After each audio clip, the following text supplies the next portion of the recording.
We'll start again. Good evening, everybody, and welcome to the Fort Lauderdale City Commission this May 18th of 2021. Thank you very much. We have a full house tonight. Wow, we haven't seen anything like this in many, many months. Thank you all for getting your vaccines, right? And I appreciate everyone taking part in that. If you haven't, before you leave, we'll be happy to give it. No, just. But it's really, really important that everyone get vaccinated to keep yourself safe and keep people in your life safe as well. So for those of you who are here for the first time to participate in this meeting, what we do is, of course, we're going to have the business part of the meeting later on. But at the beginning, we're going to pledge allegiance to the flag and make any announcements. And we have certain presentations which we're going to make tonight to various individuals or groups or causes that we're going to be recognizing tonight. And tonight I see we have 5. So it's an exciting night, and we have a lot of people who are here just for that. So let us begin. May I ask you all to please rise so we can give the Pledge of Allegiance. Allegiance to the flag of the United States of America, to the republic which stands, one nation, under God, indivisible, with liberty and justice for all. Great. Please be seated.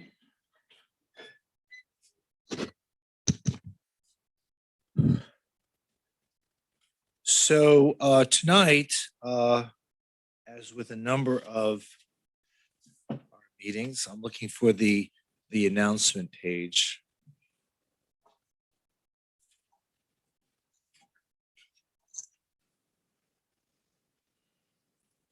Great, thank you. So tonight, we are going to be holding this meeting both virtually and in person. And any member that is interested in speaking tonight, you can sign up with the clerk at the back of the room. Or if you are participating with us virtually, I invite you to, it's not on here. It's not on here. I should memorize it, right? It's not on here.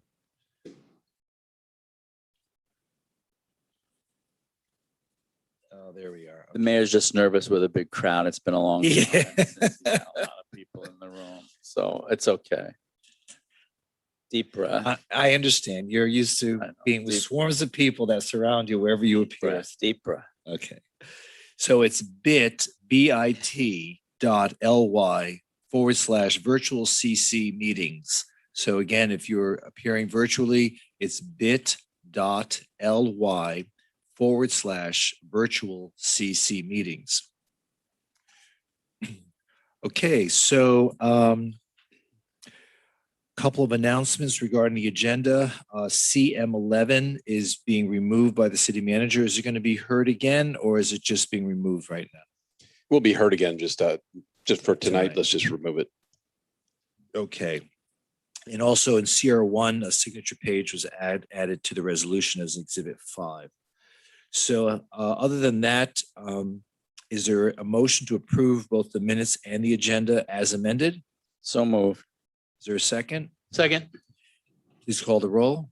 So we'll do the roll call real quick before we. Oh, okay. You're right. Attendance roll call. Vice Mayor Moritas. Here. Commissioner Glassman. Here. Commissioner Sorensen. Here. Commissioner McKenzie. Here. Mayor Trentels. Here. Now do the vote. Commissioner Glassman. Yes. Commissioner McKenzie. Yes. Commissioner Sorensen. Yes. Vice Mayor Moritas. Yes. Mayor Trentels. Yes. So we've now approved the minutes and the agenda as amended. So tonight we have, like I said, we have several presentations, and I have the honor of doing the first presentation. And this is I'll be presenting certificates to the winners of the Greater Fort Lauderdale Sister Cities and Fort Lauderdale Turkish American Association 2021 If I Were Mayor competition. So all the folks that are involved with that, why don't you come on, step forward.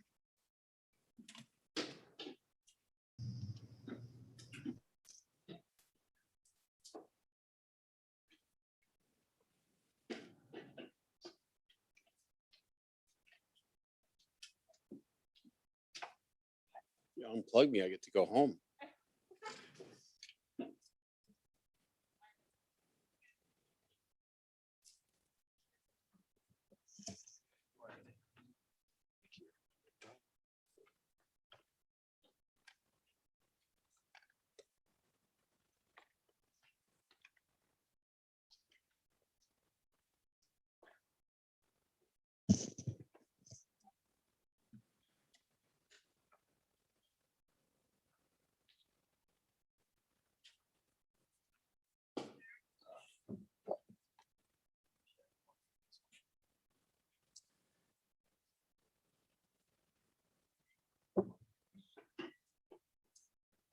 The mayor's going to issue it, yeah.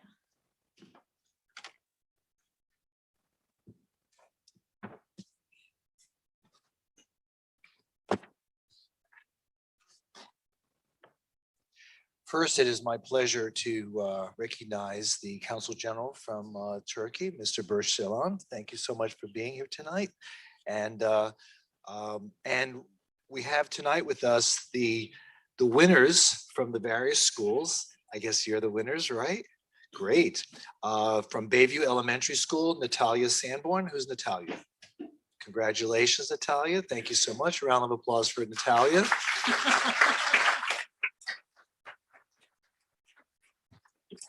And from Florinata Elementary School, Braylon Kelly. Braylon, congratulations. And from Norcrest Elementary School, Alana Pugach. Alana. And from Westminster Academy, Emma Savali, excuse me. Well, congratulations. You're wonderful. Now, do I get to read these? Did I get through the, hold on. Do I get to read the essays? Were we given the essays?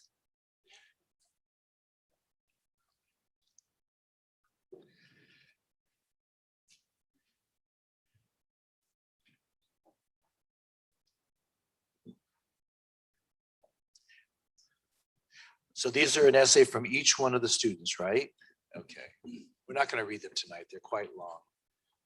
Do you mention my name in here? Read that one. All right, very good. Well, I have a certificate for one for each of you for the great work that you did, and congratulations on the talent and the determination to make this an achievement in your life. This is the beginning of many great things you're going to do. And tonight we're going to present to you a certificate in recognition of what you have been able to achieve tonight. So.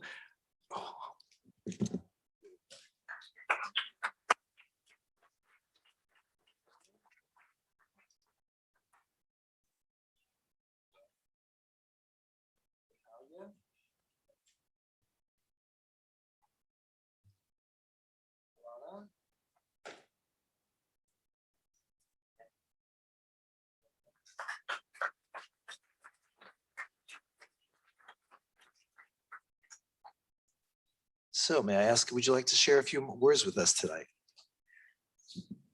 Honorable Mayor, Madam Vice Mayor, Commissioners, but first and foremost, all the management. It is a pleasure and honor to be at the City Hall once again, to be welcomed as warm with a bigger crowd this time. But it is in the honor for these 4 talented young lady who are going to be brilliant minds of the future, and thus they promise to be at least a very good mayor when they become the mayor that they have mentioned. Why are they going along with it? That's the future of our city. So girl power, go. On that note, maybe it is the time for the announcement for the prizes. And I see the winner prize over there. Maybe I should recap for those who weren't here before. The reason why we hold this with sister cities was that we organized an If I Were the Mayor contest on the context of International Children's Day festival that Turkey celebrates for decades now. Now, the point is, every year we did present a gift to one of those friends of yours who were a little older than yours now. a return plane ticket to Turkey so that they could go and see Turkey as we organize the festival every year on the 23rd of April. Unfortunately, COVID circumstances, this year we said we rather not send you and take you away from your families, taking extra risk. Instead, we decided to bring Turkey to you with a virtual reality Google. So that is for the first winner, the overall winner. But each and every one of them, plus even every contestant gets a prize. And probably there will be an explanation of that in one of our colleagues. But this is the top winner's gift of all overall category. And that goes to dear friend. Oh, very nice. Very nice. Congratulations. You'll have to send us a postcard when you're finished with your. I see that a virtual postcard, exactly. So I see that we have the proud members of the Turkish American Federation here, located in Fort Lauderdale, Florida. Thank you very much for all being here. And thank you so much for your participation in this contest.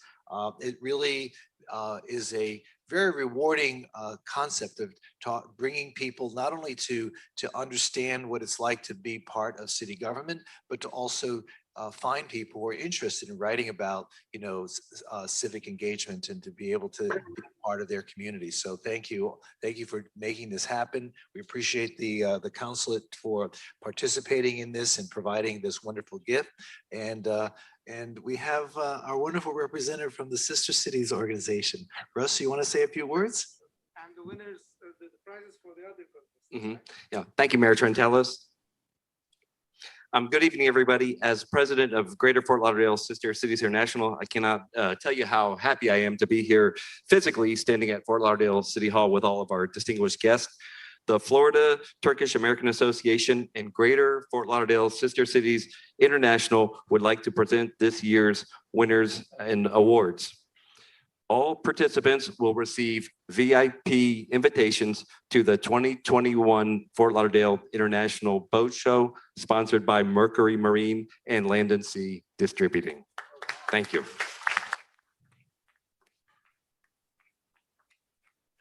Thing is laden down with stuff.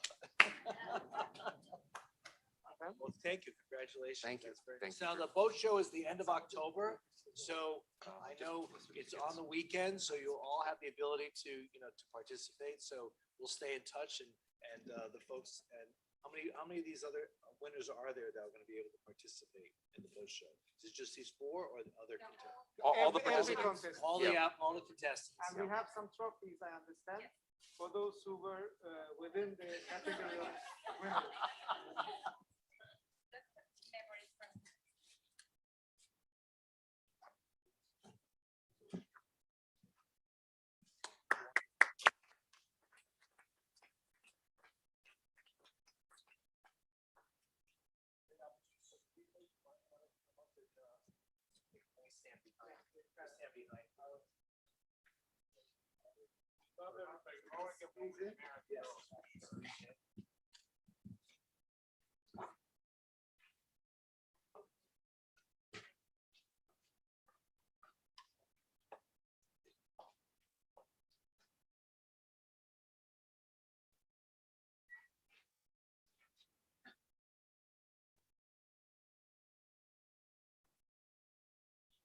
Very nice. Do any of you want to say anything tonight? You said thank you. I want to hear what they want to be in the future. Yeah, let me just step aside. Let me just. There you go. Do you want to say a few words as to what got you involved in this contest? I won't hand you the microphone because you can't, but I'll. Poor thing. So we were in class and my teacher said that we have a contest for if I were mayor. And in the beginning, I didn't know how to write and I was like really stumped.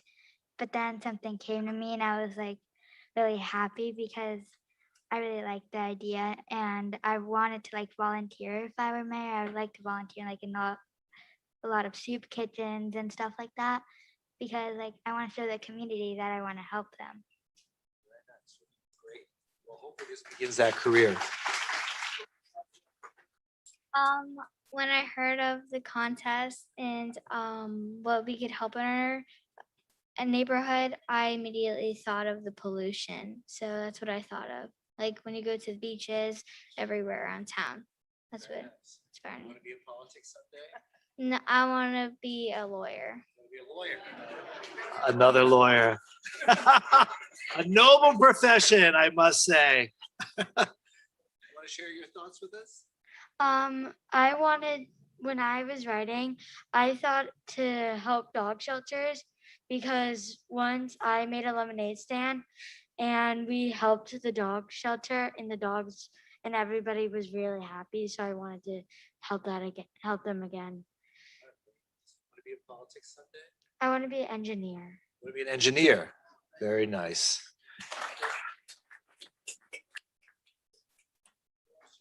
Thoughts with us? No, I just want to say thank you. Okay. Well, thank you. We appreciate your participating in this. Thank you so much. Thank you, Russ. Thank you, everybody. We appreciate your being here tonight. Thank you.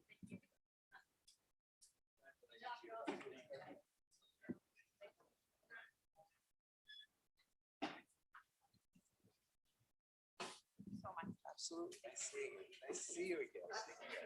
Thank you. Nice to see you. How are you? You good? Good. You look great. Oh, thank you. Nice to see you. Thank you. Hi, Joel. Yeah. Nice to see you. Congratulations.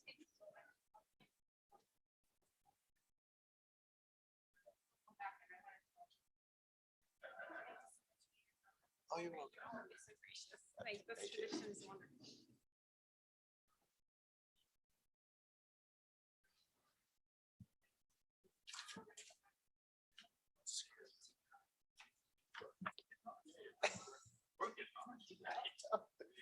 Burning now.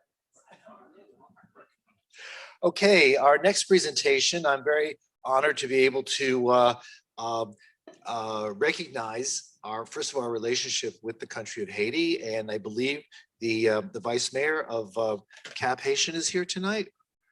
Yes. How are you? And we are now recognizing May 2021 this is Haitian Heritage Month in the city of Fort Lauderdale. And thank you for being here tonight. Would you like to share a few words with us? Monsieur.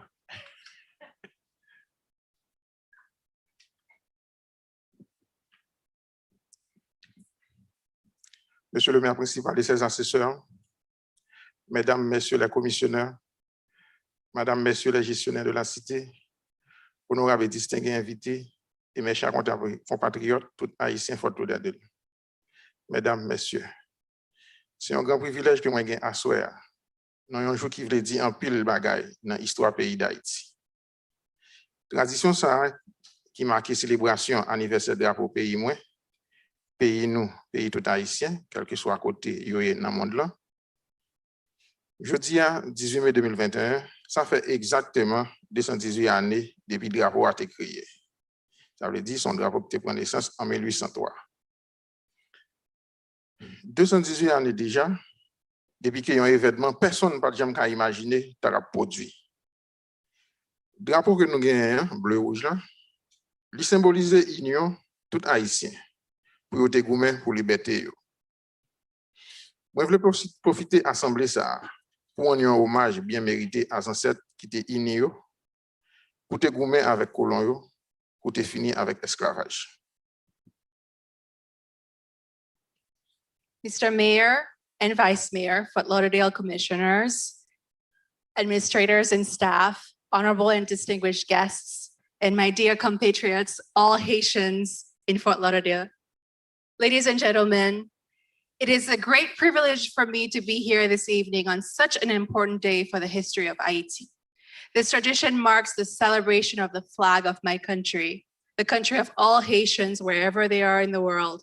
Today, May 18, marks exactly 218 years since the flag was created in 1803.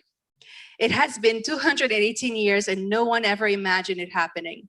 This flag symbolizes the union of all Haitians to fight for their freedom.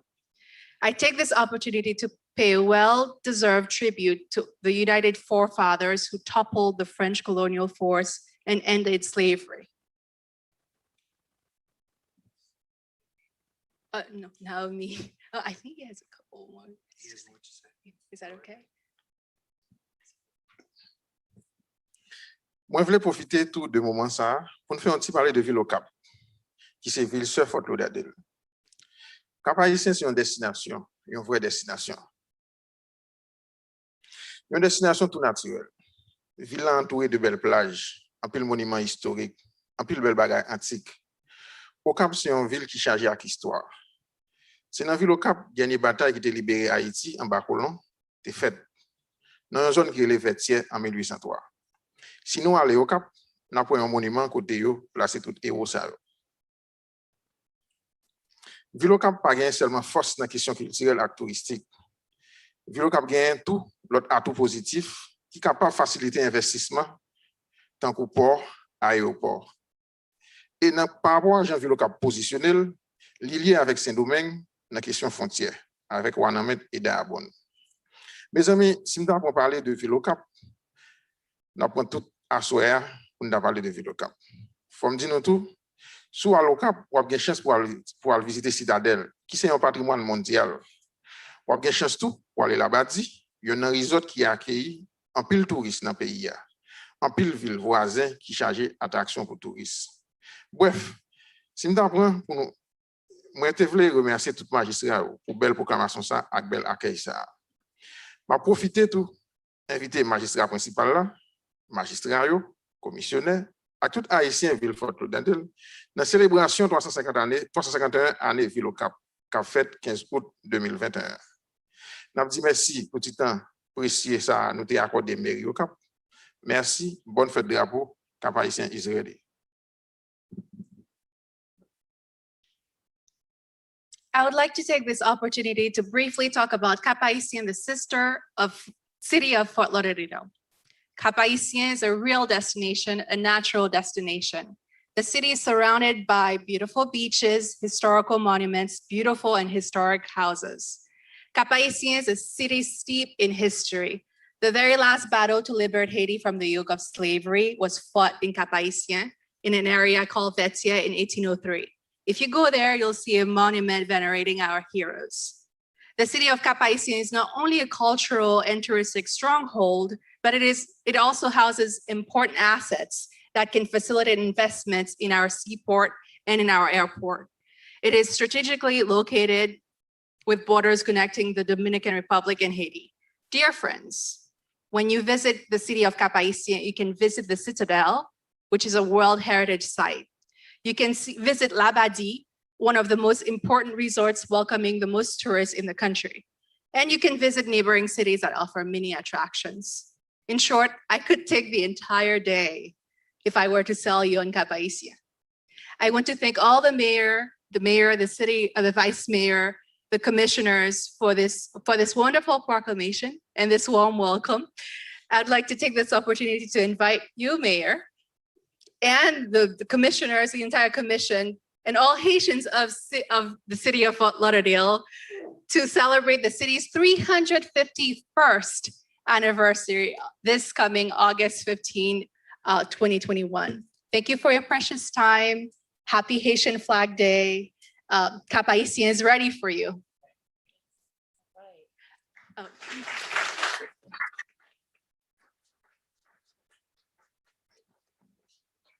Oh. So, yeah,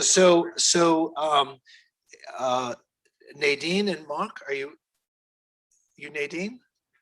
Is Nadine Gideon here? Come on up. And Mark Georges, member of cabinet. Is Mark here? Il n'est pas ici? Okay. Ooh. The things you learn in high school. Well, I also have a proclamation I'd like to read, and it's only in English, so please bear with me.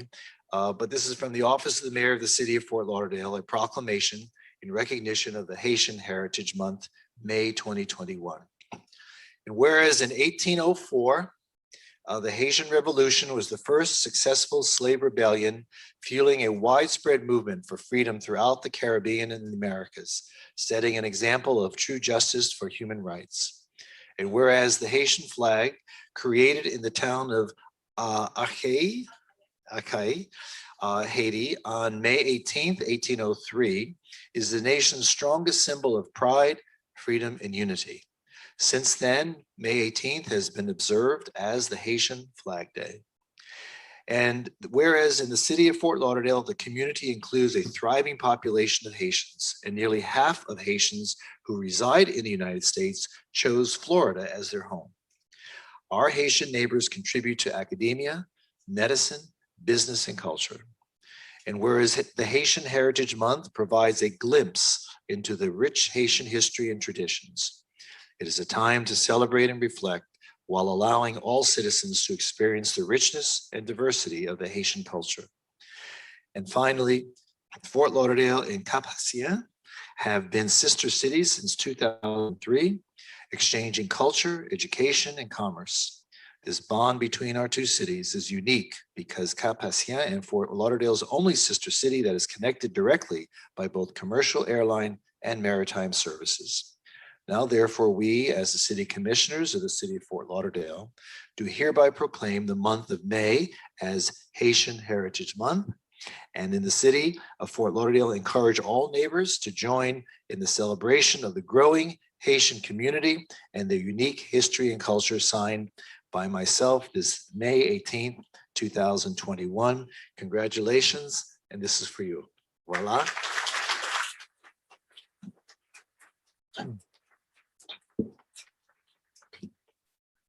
Also have a little memento of the city of Fort Lauderdale. This is our waterfront view for you to take home with you, okay? Okay, there we go.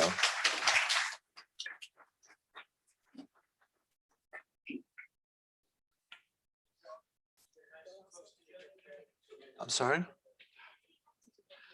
And what do we have here?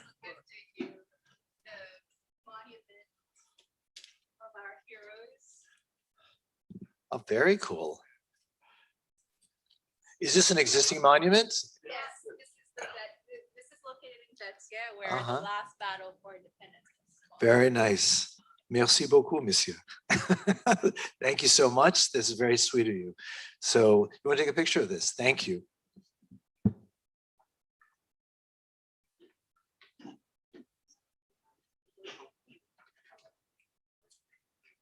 How are you? Nice to see you again. Nice to see you. Yes, all. She's wearing our flag colors. She's so patriotic.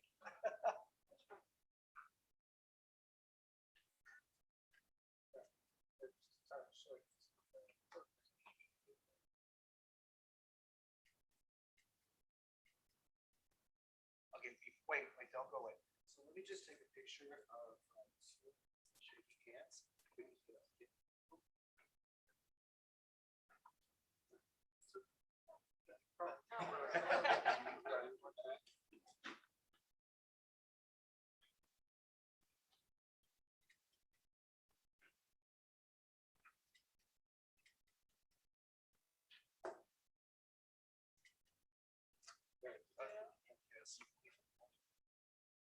Thank you again.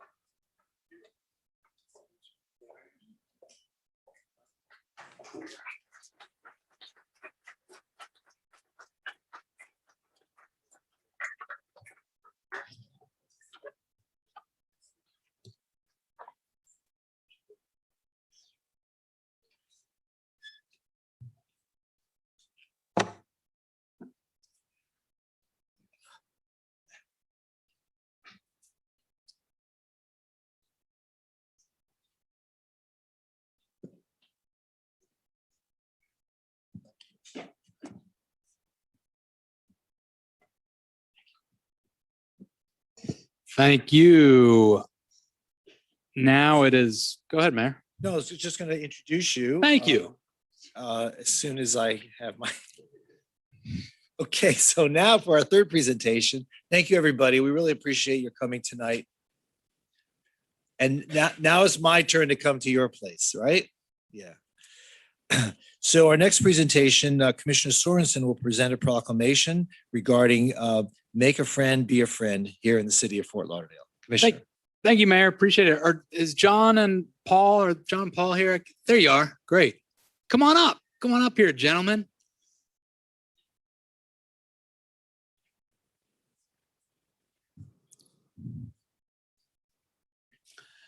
Get on close to me. Hang out with me for now, and then we'll go in there. This is Mayor, I'm honored to tell you a little bit about Make a Friend, Be a Friend Day. This is student-led initiative, and John and Paul just making it happen and driving what I think is a really important celebration. So, John and Paul, I'll read the proclamation and then love for one of you to share a few words, and we can go take a picture. Great. So this is in recognition of Make a Friend, Be a Friend Day, May 23rd, 2021. Whereas on May 23rd, 2021, Make a Friend, Be a Friend Foundation, MFBF, a national nonprofit organization for students by students, will host the third annual Inclusion Empowerment Fair.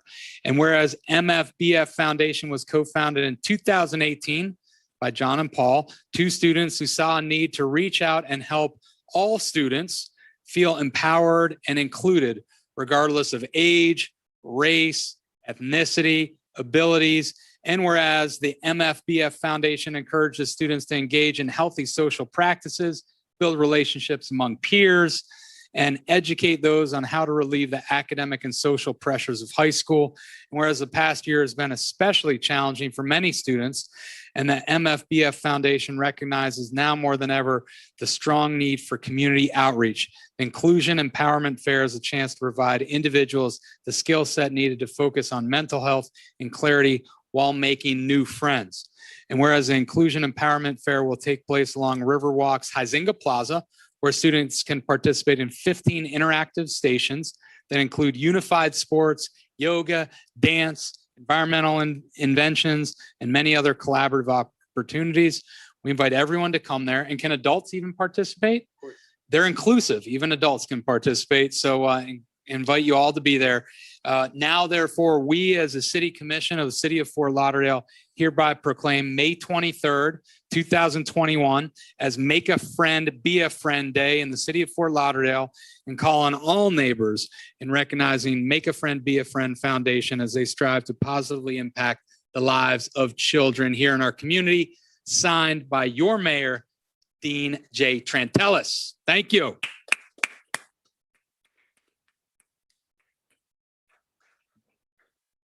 Thank you, Mr. Mayor, and thank you, Commissioner Sorensen, for making this happen.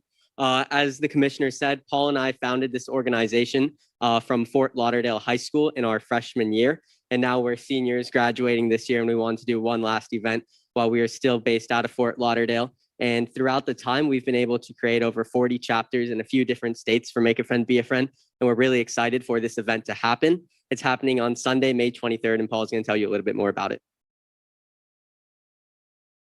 Thank you. So part of our inclusion events that we have every year is these inclusion events kind of bring together students from out the community. We have students from different high schools, and they just come together to be able to participate in kind of activities like environmental initiatives, or we have unity circles where people either make friends or they're able to bring stuff home with them and learn about people from the community and different perspectives. We just try to bridge together different types of clubs and activities in the community, see what people maybe meet new people, especially for students that we cater to people with disabilities. So if they're unable to make friends in schools because there's more of a stigmatizing environment in schools, at these inclusion events, we try for those students to be able to make friends and sort of like bridge between different communities.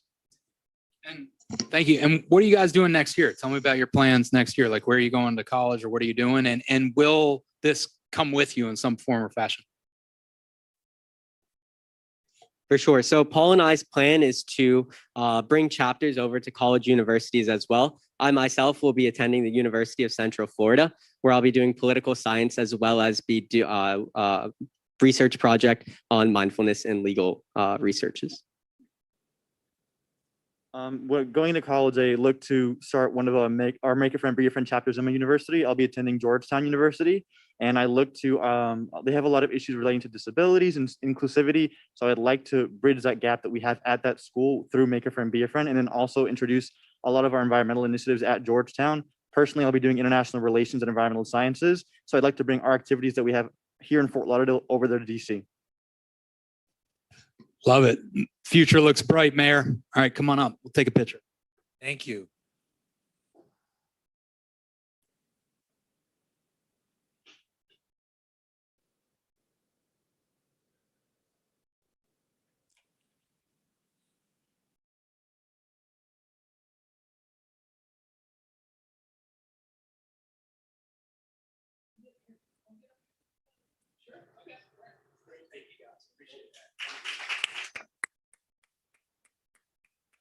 Thank you, Commissioner.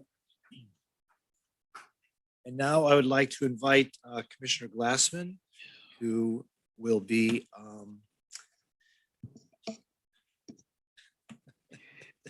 Get it together, Mayor. sorry, who will be presenting a proclamation regarding Public Works Week here in the city of Fort Lauderdale. Yes, it is. And if I like to call down to the well, please, if you're here, Raj, there you are, Raj Verma, Sean Bennett, Terrence Bragg, Kenneth Carroll, Raphael Glynn, Terry Johnson, Wendy Johnson, Patricia Jolly, Charles Nevelis, Pauline Ricketts, Kelvin Tompkins, Maxie Talbert, and Mr. Ewell. Why don't we just have the whole Public Works Department? Come on up. Come on up. Where are you? If you're home and you're listening, get over here. Thank you. All right. Thank you, Mayor.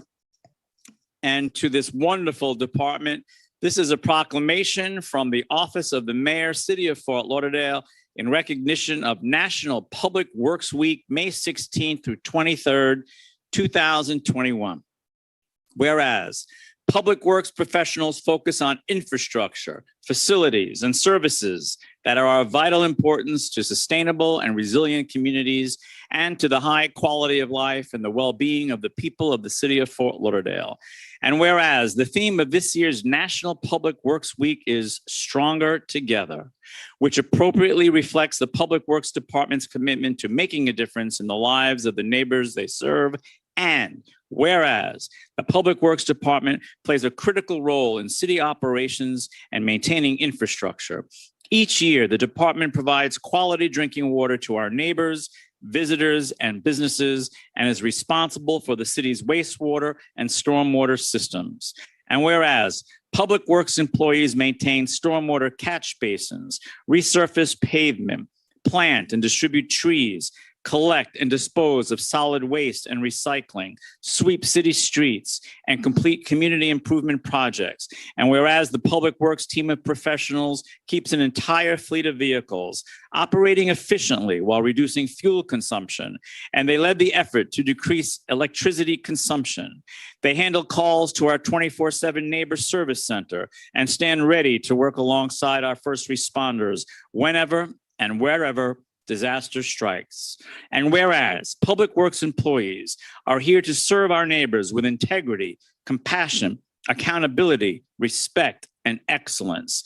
And whereas this marks the 61st annual National Public Works Week, sponsored by the American Public Works Association and Canadian Public Works Association, now therefore we, as city commissioners of the city of Fort Lauderdale, hereby proclaim the week of May 16th through 23rd, 2021 as National Public Works Week in the city of Fort Lauderdale. And we call upon all neighbors and civic organizations to recognize the contributions which Public Works employees make every day to our health, safety, comfort, and quality of life. Dated this, the 18th day of May, 2021, and signed by the Honorable Mayor Dean J. Trentalis. Congratulations. Raj. Raj, would you say a few words on behalf of the incredible department? And my apologies for missing the hot dog social this coming week. I'll be out of town, but I look forward to that. If you save me a hot dog, I would really appreciate it. In the fridge also. Thank you very much.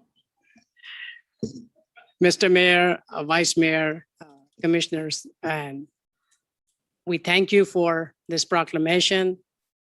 And it's just not because I am the Public Works Director and recognizing, but I can tell you that anytime the toilet does not flush, or the water does not run, or the garbage doesn't get picked up, who do you call? Public Works. And we would not be who we are without the great job that this group of dedicated employees perform every day. Heat, rain, sun, shade, you name it, they are there to serve our people. And anytime there is an issue, they are also on the first one on the line to take a lot of hit from the residents.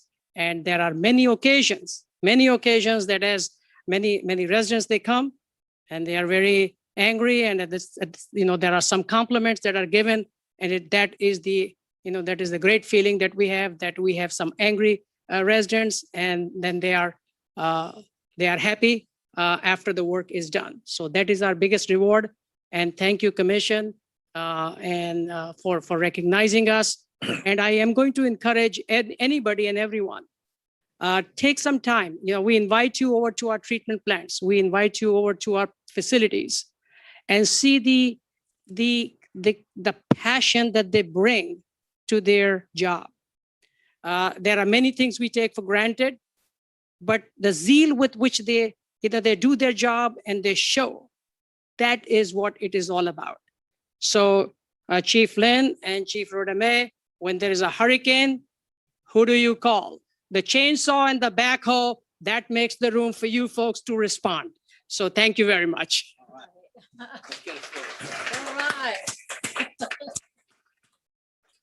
right. And Raj, we know that these last, especially these last 24 months have been particularly challenging for the city concerning our public works efforts. So we appreciate everything that you and your staff have been doing to try to fulfill the challenges that we have been facing in terms of underground infrastructure, water, sewer, stormwater. We know that you're continuing those efforts, and we thank you. I know this community thanks you, and despite the inconveniences which we suffer in the meantime, I know in the end of the day, we're going to have a much safer and more sustainable city in which to live. So thank you.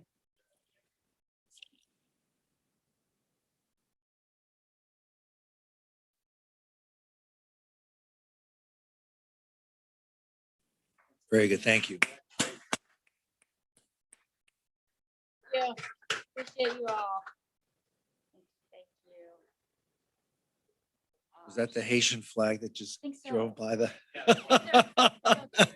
Parading. Fun. So our next presentation, I'd like to invite our police chief, who will recognize officers of the month for January, February, and March of this year.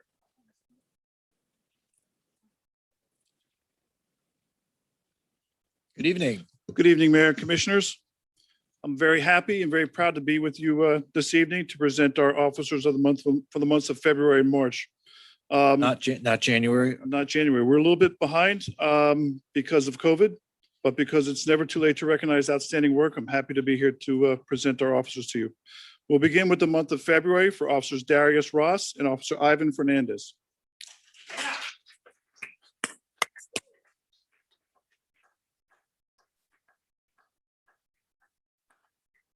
On January 19, 2021, Officer Darius Ross and K-9 Officer Ivan Fernandez were patrolling the area surrounding the Broward Central Bus Terminal. The area is known for narcotics-related and violent crimes. While monitoring vehicle and pedestrian traffic, Officers Ross and Fernandez observed a known drug user approach a gray Toyota Camry parked in a nearby alleyway. When Officers Ross and Fernandez made contact with the vehicle occupants, they observed two crazy glue containers in plain view. Officers Fernandez deployed his K-9 partner to conduct a sniff of the exterior of the vehicle. His K-9 partner alerted to the scent of narcotics. The passenger was removed from the vehicle in order to conduct a cursory pat-down for officer safety. And as he exited, a pipe commonly used to smoke crack cocaine was observed sticking out of his pocket. As the passenger was taken into custody, officers' attention was drawn to the driver, who quickly became argumentative. Upon further inspection, officers discovered 18 crack cocaine rocks, approximately 2.6 grams, inside one of the crazy glue containers. When the driver was removed from the vehicle, Officer Ross observed a backpack on the floorboard of the driver's side of the vehicle. Located inside the backpack was a loaded Taurus 9mm handgun. Further investigation revealed the handgun was reported stolen. A search of the vehicle led to the seizure of $200 in U.S. currency, several baggies, and a scale. A records check of the driver, who was in possession of a firearm, revealed he is a convicted felon. He was arrested and charged with possession of a firearm by a convicted felon, carrying a concealed weapon, and possession of a stolen firearm. The culprits were also charged with possession and intent to deliver cocaine. Officers Ross and Fernandez' proactive approach to policing and their commitment to the community led to the discovery of a stolen firearm and the arrest of a convicted felon who was contributing to narcotic sales on the streets of Fort Lauderdale. Officers Ross and Fernandez are assets to the Fort Lauderdale Police Department and the residents they serve, and they're hereby commended for a job well done. Thank you both.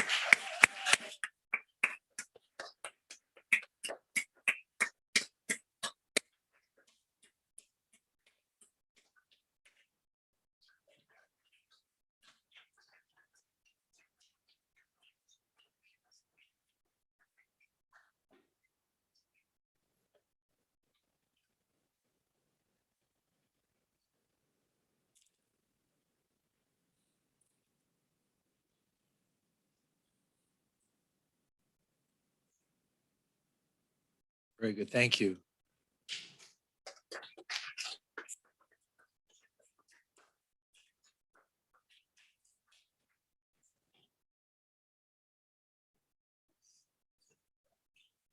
Now for the month of March, I would like to invite up Officer Taylor Hall, Officer Giuseppe Norito, Officer Jamie Chapman, Officer Anthony Rodriguez, and Officer Brian David.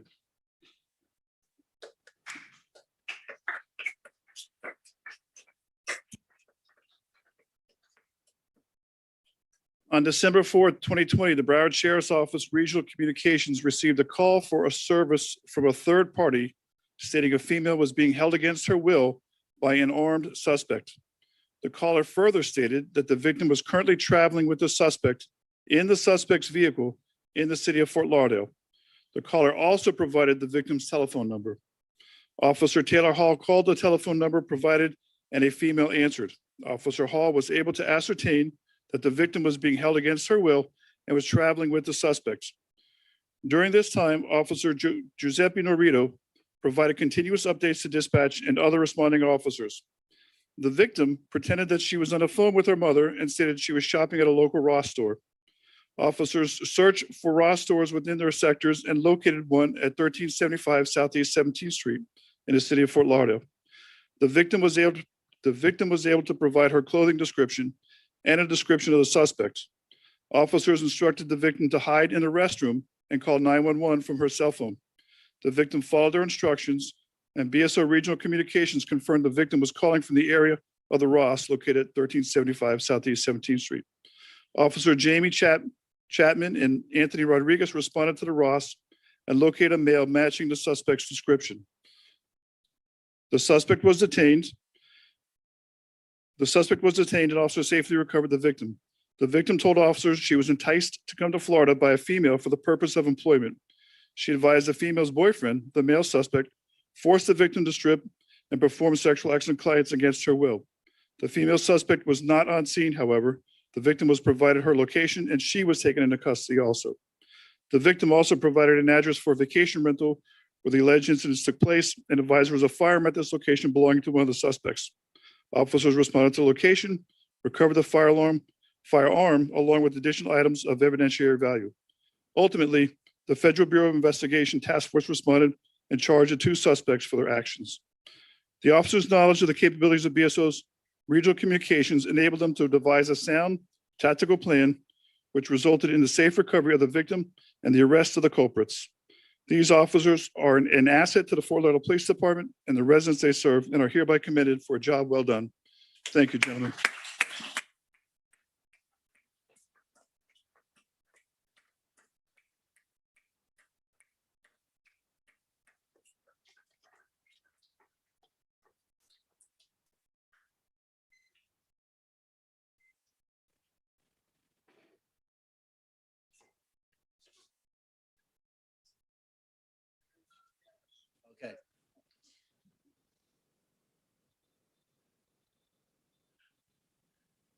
Congratulations.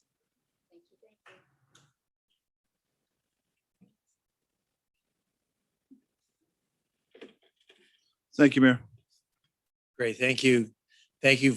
Thank you, folks, for your service to our community. We really appreciate it. And I want to thank the families for being here. We all know that the families are there for you to support you, and we know it's a difficult task. So thank you all for being here tonight. We appreciate it. Okay.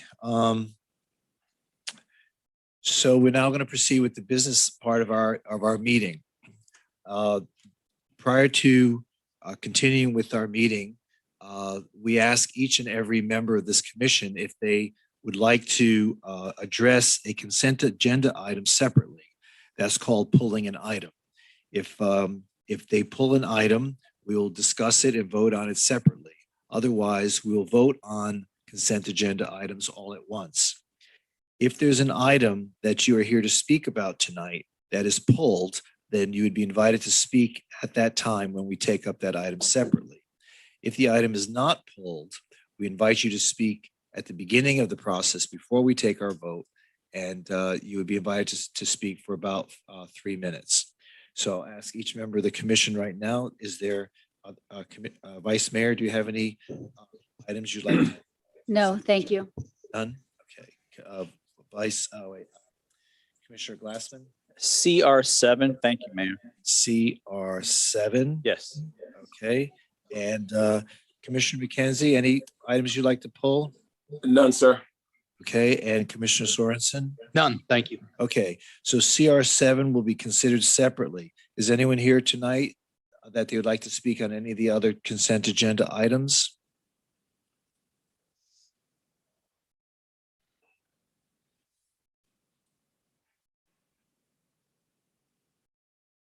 Just looking at these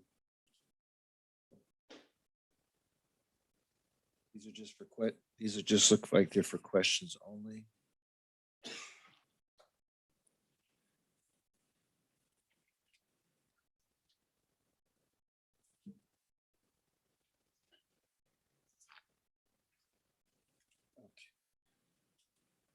All right, there are a number of people who've signed up to speak with regard to the other consent agenda items, but they're just to respond to questions. So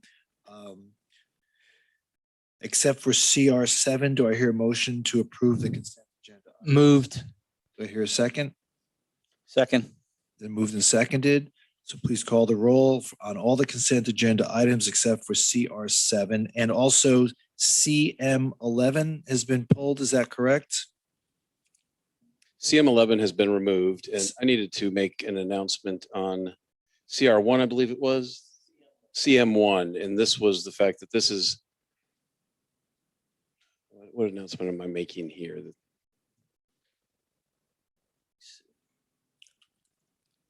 There's one announcement that needed to be made about an item that was going to be deferred to a meeting that didn't have a virtual option, but I don't believe it was CM1.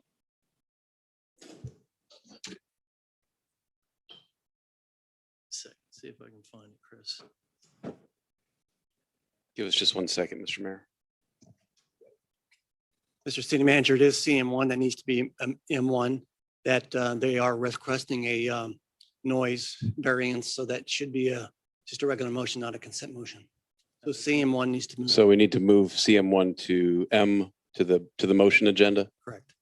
Okay, so Mr. Mayor, then we'll remove CM11 and ask that CM1 be transferred to the motion agenda. Okay.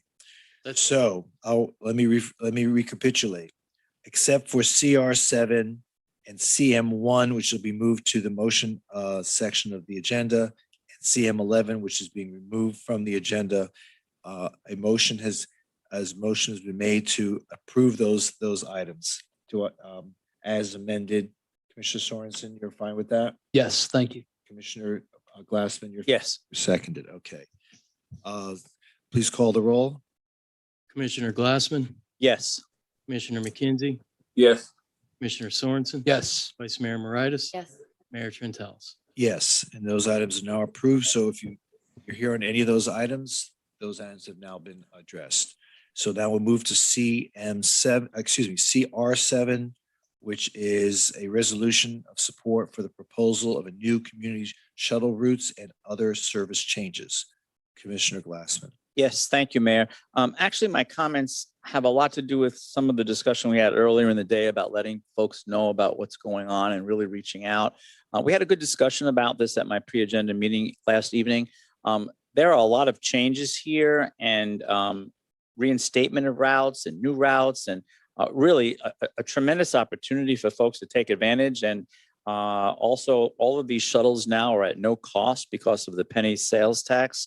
So this is a great opportunity for folks to, get out of cars and take this kind of a transit with these great, I guess it's nine links now. So I just want to urge us to do everything that we can, not just as district commissioners and our own emails and newsletters, but for the city, and not even just putting it on the website, but really reaching out deep into the neighborhoods and into the, Council of Fort Lauderdale Civic Association, anything we can do, because this is a great program, and I don't think people will just jump on a website and look and say, "Oh wow, I could take that shuttle for free and go to the airport, or go up and down the beach now that I couldn't do before." And all of the other routes that are here downtown, the Midtown Hopper route.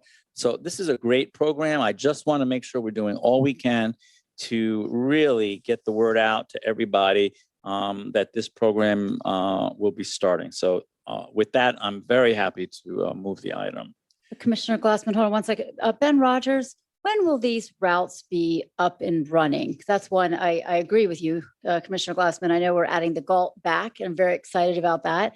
It's been, it was canceled 4 years ago when I started, and now it's back. So, but when will they start? Yes, good evening, Ben Rogers, Transportation Mobility. So for point of clarification, what is being asked tonight is resolution support that we can apply for funding back with Broward County Transit. And so once we start that process, we will work with them, negotiate, talk through the routes. If it is funded, then we'll go out and do a public outreach campaign. We'll make sure the routes make sense for the neighborhoods. We'll make sure the destinations, connection points are all on point. And then if and when funding is awarded, we'll resume service. That can range anywhere from a 6 to 12 month process, depending on how fast we get through those conversations with Broward County Transit. Okay. Are they all on the same timeline, or maybe some of them will be awarded and some of them won't? That's correct. Some of them could be awarded. Some of them may not be awarded. It will depend on those negotiations and conversations with Broward County Transit. I do think that some of the easier ones, like reinstating services or adding additional hours to existing routes, may be quicker and easier to get funding for, but all that will go through the review process with Broward County Transit. Okay, thank you for keeping us updated. And Ben, do you anticipate any problem, or are you optimistic that this will happen? It's hard to tell at this time, Commissioner, but with the surtax and the funding opportunity there, I think there's more feasibility than there has been in years past. Okay, thank you. Ben, what is the vehicle that's being used here? Is this a trolley? No, so recently we retired the trolley system and we brought on some new cutaway buses. We're going through a branding process right now, but all the buses are brand new, and we lease them from Broward County Transit for $10 a year. You don't have a picture of them, do you? I don't believe there's one with the commission memo, but I can provide that as follow-up. Could you just, is this like It's like similar to what the rental car companies use down at the airport. If you park offsite at an airport and they shuttle you in that bus to a terminal, that's the closest I can think of as a representation. Is that? Yep, that's very cool. Well, he says it's cutaway. It's not a cutaway. Yeah, so a cutaway is going to be like a smaller, it's going to have a frame of like a chassis of a van or a Right. heavy duty truck. Jitney of some sort, yeah. Okay, I know what that is. Okay. All right, great. Thank you so much. By the way, for any of you here sitting here and heard a lot of horns being blown, there seems to be a semi parade of Haitian enthusiasts who are celebrating the proclamation that we presented tonight, and they seem to be circling City Hall waving the Haitian flag. So, Mayor, see what effect you have on the town? I guess. Unbelievable. Spontaneous parade. Okay, so Commissioner, since you pulled that item, would you like to move the item? Yes, be very happy to move it. Thank you. Okay, so Commissioner Glassman is introducing CR7 resolution. A resolution of the City Commission of the City of Fort Lauderdale, Florida, supporting the proposal of new community shuttle routes and other service changes and providing for severability and providing for an effective date. Commissioner Glassman? Yes. Commissioner McKenzie, Yes. Commissioner Sorensen, Yes. Vice Mayor Moritas. Yes. Mayor Trentalis. Yes, and the resolution is now approved. R1, appointment of board and committee members. Mr. Clerk, would you like to read the names into the record?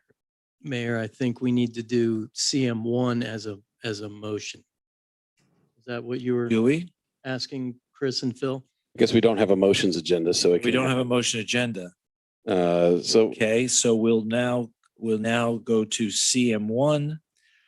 Motion approving an agreement and a music exemption with the Heartbeat Foundation for the 10th anniversary Brazilian Festival on Fort Lauderdale Beach. So let me someone like call to- back up the Parks Director and just make sure we're clear on the record as to what they're requesting. They're requesting an extension on time for amplified music. Let's just get on the record what time that is that they're asking for. So good evening again. So they are asking, typically on a Saturday night, music stops at 10 o'clock. On a Sunday night, it stops at 9 o'clock. They're asking that it goes to 11 o'clock on both nights. Everyone clear on that? Okay, someone like to move the item? Moved. Do I hear a second? Second. Moved and seconded. Please call the roll. Commissioner Glassman, Yes. Commissioner McKenzie, Yes. Commissioner Sorensen, Yes. Vice Mayor Moritas, Yes. Mayor Trentalis. Yes, and the item's approved. Now we will move on to appointment of board and committee members. R1. For the June 1st resolution, consensus appointments, nominees, Code Enforcement Board, Karen Durenden, nominated by Commissioner Glassman. Also nominated by Commissioner Glassman for the Central City Redevelopment Board, Shane Jordan. And for the Public Art and Placement Advisory Board, Robin Vegas, nominated by Commissioner Sorensen. And for individual nominations, reinstatement, Central City Redevelopment Board, Peter Kaczynski, nominated by Commissioner Glassman. For tonight's resolution, Aviation Advisory Board, Jeff Johnson, nominated by Vice Mayor Moritas. Central City Redevelopment Advisory Board, Moshe Yehoshu, nominated by Commissioner Glassman. Code Enforcement Board, Kyle Sawchuk, nominated by Mayor Trentalis. Community Service Board, Emma Cullum, nominated by Commissioner Glassman. Planning and Zoning Board, Steve Gannon, nominated by Commissioner Glassman. And Sherry McCartney, nominated by Mayor Trentalis. And that rounds it out, Mayor. Okay, someone like to introduce the resolution? Introduced. It's been introduced. A Please call the resolution, roll. a resolution of the City Commission of the City of Fort Lauderdale, Florida, appointing or nominating, if applicable, board and committee members as set forth in the exhibit attached here to and made a part hereof. Commissioner Glassman, Yes. Commissioner McKenzie, Yes. Commissioner Sorensen, Yes. Vice Mayor Moritas, Yes. Mayor Trentalis. Yes, and those board and committee members are now officially appointed, and I want to thank all of them for their commitment to the city, and thank you for your work on our behalf. What are you doing?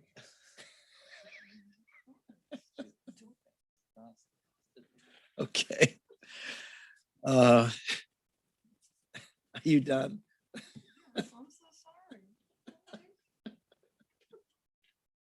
All right.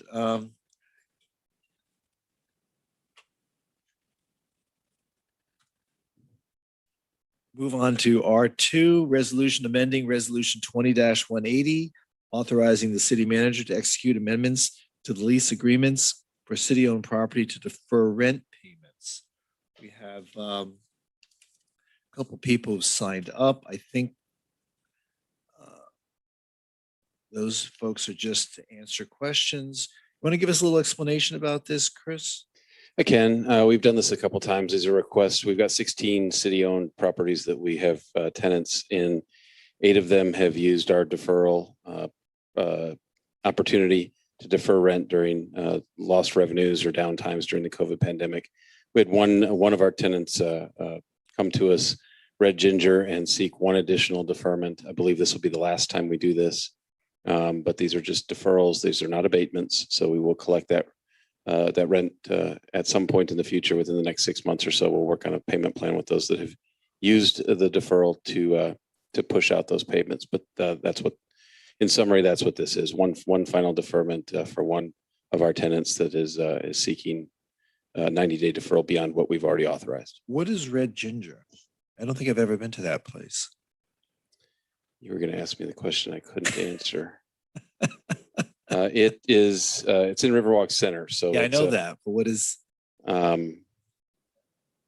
That's easier than what is Shavuos that he went for this afternoon, right?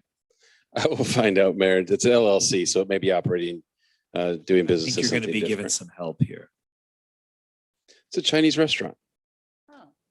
Really? I'm surprised you don't know. Look at that. I just had. Speaking of Shavuos. Yeah, exactly. Okay. All right. Would someone like to introduce the resolution? Introduced. Please call the roll. A resolution of the City Commission of the City of Fort Lauderdale, Florida, amending resolution number 20-180, delegating authority to the city manager to execute amendments to lease agreements to permit deferment of rent payment, providing for severability, rescission of conflicting resolution provisions, and an effective date. Commissioner Glassman, Yes. Commissioner McKenzie, Yes. Commissioner Sorensen, Yes. Vice Mayor Moritas, Yes. Mayor Trent House. Yes, and the resolution is approved.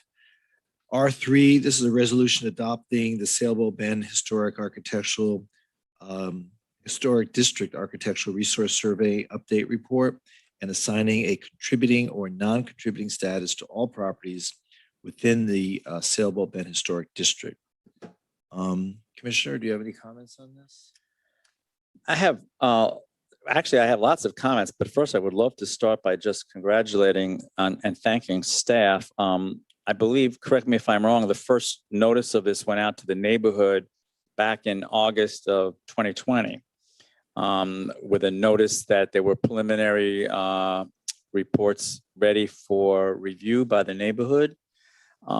It was on the website. People could give input, and that dialogue continued for the last couple of years on this particular item. As you know, for the last 3 years, we've been engaged as a commission in updating the historic preservation ordinance. This is just part of that. Staff's done I think, a scholarly job on putting together the historic resource survey, and also a very important component is identifying contributing versus non-contributing structures in the neighborhood, because then that will allow the city to move forward with incentives. You can't move forward with incentives if you don't know what a contributing structure is or what a non-contributing structure is. I would also say that as part of our responsibility as a certified local government, at least I would say every decade you really should update that historic resource survey in those historic neighborhoods, which is another very important reason that we're doing that right now. And it all just makes perfect sense. So I just wanted to say thank you to staff. The work that went into this is excellent. I would call it scholarly, and I wanted to thank Trish Logan and Elena Guccione and Patricia Zeiler in particular for all of that work and staff putting it together and for all of the outreach to the neighborhood. So it's greatly appreciated. Thank you, Mayor. Okay, so we have a number of people who have signed up to speak, about a dozen people or more. And everyone has signed up to appear virtually. So let us begin. Is Stephanie Wedgwood on the phone? Stephanie? Yes. Yes, I'm here. Great. So we have 3 minutes. Starting now? Yeah, please. Oh, okay. All right. Well, good evening, Mayor Trantellis, Vice Mayor, and Commissioners. My name is Stephanie Wedgeworth. Since 2016, I have lived at 915 Southwest 2nd Court in Sailboat Bend. I am opposed to the designation of contributing versus non-contributing in Sailboat Bend. This is a very important decision and it should not be rushed. This is a matter that will affect homeowners financially. Even our Historic Preservation Board had an extremely difficult time coming to a consensus and voting on this matter. They sat in silence until they were instructed several times that some sort of vote had to be cast.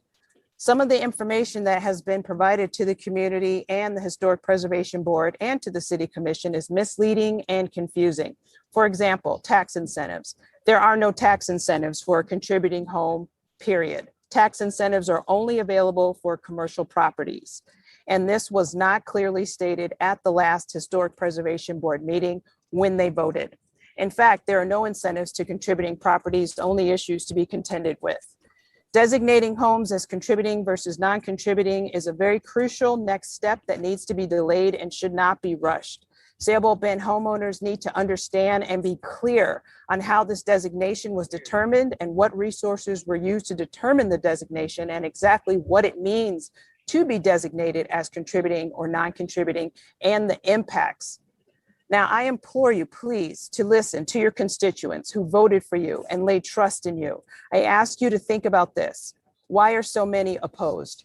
If you do not understand why so many are opposed, then your vote for this designation is not based on a thorough review of the outcome and in the spirit of what your constituents want. Please do not vote in favor of accepting the designation of contributing versus non-contributing and postpone this decision. I would like to end by addressing a comment I continue to hear. Didn't they buy a historic home in a historic district and know what they were getting into? The answer is no. No one who bought a home in Sailboat Bend knew or could have predicted that the restrictions and rules could and would keep changing. Thank you for your commitment to our city, for all of you. I know you all work very hard. My wish is that you lived in Sailboat Bend so you could feel what it's like to work hard, earning the money to buy a home and live in Fort Lauderdale, only to have the city and the Historic Preservation Board tell you what you can and cannot do with your home and your property, and then change the rules periodically, whether you agree or not. It doesn't feel like the American dream. Please vote no. Thank you all for listening. Okay, thank you. Mayor, can I ask her a question? Absolutely. All right. Stephanie, are you there? Yes, I am. Hey, this is Ben. Hi, Ben. Question for you. So you would like it delayed. How long would you like it delayed? And then what would you like to have happen during that period?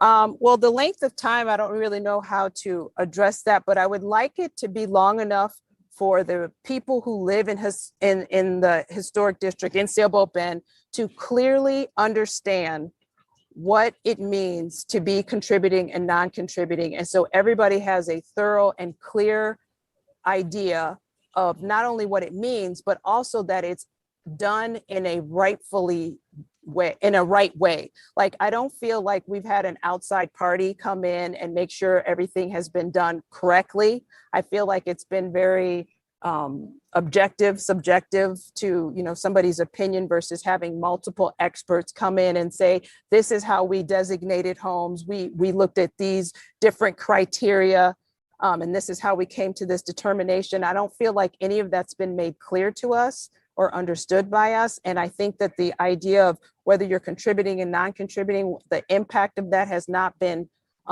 correctly laid out to everybody who lives in the area. So however long it takes for us to, do that and to make sure all the neighbors, all the community understands, what it means to be contributing and non-contributing and how this determination is going to be done.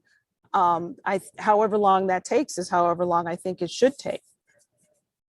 Okay, thank you. Thanks, Mayor. Trish, you want to come up here for a second? Historic Preservation Officer. I just have a couple questions to ask. How are you this evening? Good evening, Good Mayor and evening. Commissioners. So can, why don't you help us understand the process? If you just take a couple minutes, how long of a period of time did this undertaking take place in order to make some of the conclusions and the recommendations that you're stating tonight? Sure. So originally this survey was started in 2018. 2000 when? I'll take off my mask. I forgot. It's okay. Part of my face. We originally started the Architectural Resource Survey in 2018 by going out in the field and taking photographs of all the properties and marking down all of the existing conditions. And then over the past couple of years, we utilized that in the field data alongside with information that was found as part of past permits and original permit records, as well as documentation that's found within the Florida Master Site file to determine if properties would be either contributing or non-contributing. And that's held against different criteria for evaluation that is somewhat standard as far as evaluating an architectural resource survey. When you say So- standard in the industry, did you make this up? Standard in the industry. So we do have certain guidelines that are laid out by at the federal level through a national register bulletin. And so that's something that provides guidance to all local municipalities in creating this type of survey. Not all surveys are going to look identical, but will have some comparable features. So something that needs to take place is a comparison between the property and whether or not it fits within a historic context. And that historic context is why the neighborhood is significant in the first place. So did you have, about the neighborhood now, did you just do this in your office and figure out these parameters and criteria? Did you have a chance to go out into the community and engage any of the neighbors, have meetings, get feedback? What was your process? So originally, I did go out into the neighborhood and walk the neighborhood several times, taking the photographs myself, getting an understanding of the different properties that are there, the different characteristics, and the overall feeling of the area. We did have multiple meetings with the Sailboat Bend Civic Association, the general membership, as well as the board over the past couple of years. And we've had several meetings with the Historic Preservation Board just as a conversation and discussion item before it was even placed on an agenda for consideration. Okay. All right. Thank you. Yep. Mayor, if I could also just add that there was an excellent frequently asked questions flyer that was made available to everyone that answers a lot of the questions that you've asked tonight, Commissioner Sorensen. It's in our backup as Exhibit 13, but that's a really nice, succinct way of explaining everything that went into this as well. Well, and I saw that, but I just wanted the public to hear, from Trish exactly the process that was undertaken, and for those that want a more complete analysis of that, I invite you to go on the city's website and look at the backup to tonight's agenda item and to read the full frequently asked questions and answers that the commissioner just referred to. Yes. Also, on our first speaker, Stephanie, I would just say to her when she says, and I've heard this before, well, no one from the outside was used, and who are these experts? And I think that it would behoove the folks in Sailboat Bend, not all of them, because some of them do understand, the expertise that we actually have on staff. These people come to us in these positions with the knowledge and the wherewithal to know what the standards are. They understand the Secretary of the Interior standards. They understand our guidelines in our city. They understand what it means to be a certified local government. It's not like just someone is walking off the street and creating an architectural resource survey. It's not like someone is just coming to us without any background or education or degrees. These are highly trained folks in that field. And, I just wanted to commend them for the work, again, that they've done on this. And their expertise really does show in this. Thank you. Okay. Thank you, Trish. Don't go too far, though. All right. Bob Swindell. Bob, are you there? Bob Swindell. I do not see Bob. You don't see Bob. Okay. Sharon Wilkin. Is Sharon there? Sharon is. Sharon, can you hear me? I can hear you, Mayor. Hi, how are you? I'm well, thank you. Great. So you got 3 minutes. Okay, my name is Sharon Wilkin. I own a home at 301 Kenilworth Place in Sailboat Bend. I've lived in Sailboat Bend for 36 years. I'm here to ask you please not to pass the agenda item R3 before you tonight. Contributing and non-contributing determination is not objective. It's not replicable, and it's not verified by an outside independent expert out of the city of Fort Lauderdale in this field. No outside consultants were ever employed to draw up the Sailboat Bend Historic District. This was in fact a grassroots effort in 1991 driven by a handful of unqualified lay people, residents of Sailboat Bend. No outside independent experts ever determined Sailboat Bend to be a historic district, much less identify specific structures as contributing. The city of Fort Lauderdale solely named Sailboat Bend an historic district and now intends to take the same action in designating structures contributing and non-contributing. If you ask city staff about the origins of the district, they will tell you it was community driven. I was part of that community of about 24 people. We were a very small sampling of property owners in Sailboat Bend at that time. Additionally, you may hear from the city that a petition was circulated and signed asking for the historic district. The petition was not sent to property owners. Signatures were gathered from anyone and everyone who was willing to sign, including family and friends inside and outside of Sailboat Bend. The historic district overlay went sideways many, many years ago, and the city's idea to clarify the ambiguities in the ordinance is to add further restrictions. Residents of Sailboat Bend have heard for years that we need a plan for our neighborhood. Well, we had a plan. We met with the esteemed planner, Elizabeth Platter-Zybrook, and she told us Sailboat Bend could be just like Seaside, Florida. That was our vision. Well, clearly that vision has not come to fruition, not even close. This overlay is not replicated anyplace else in the city. It's onerous, it's expensive, and quite frankly, it's unfair. Please vote no to further restrictions designating the homes as contributing or non-contributing. Please, please vote no. And I just want to answer Ben's question. Ben, what I have asked for personally, time and time again, is to have a charrette that involves the entire community, not people that are handpicked by our commissioner, people, anybody that wants to participate. Have a charrette. Charrettes have a long, rich history with the city of Fort Lauderdale. It's a successful vehicle to bring people together and to find common ground.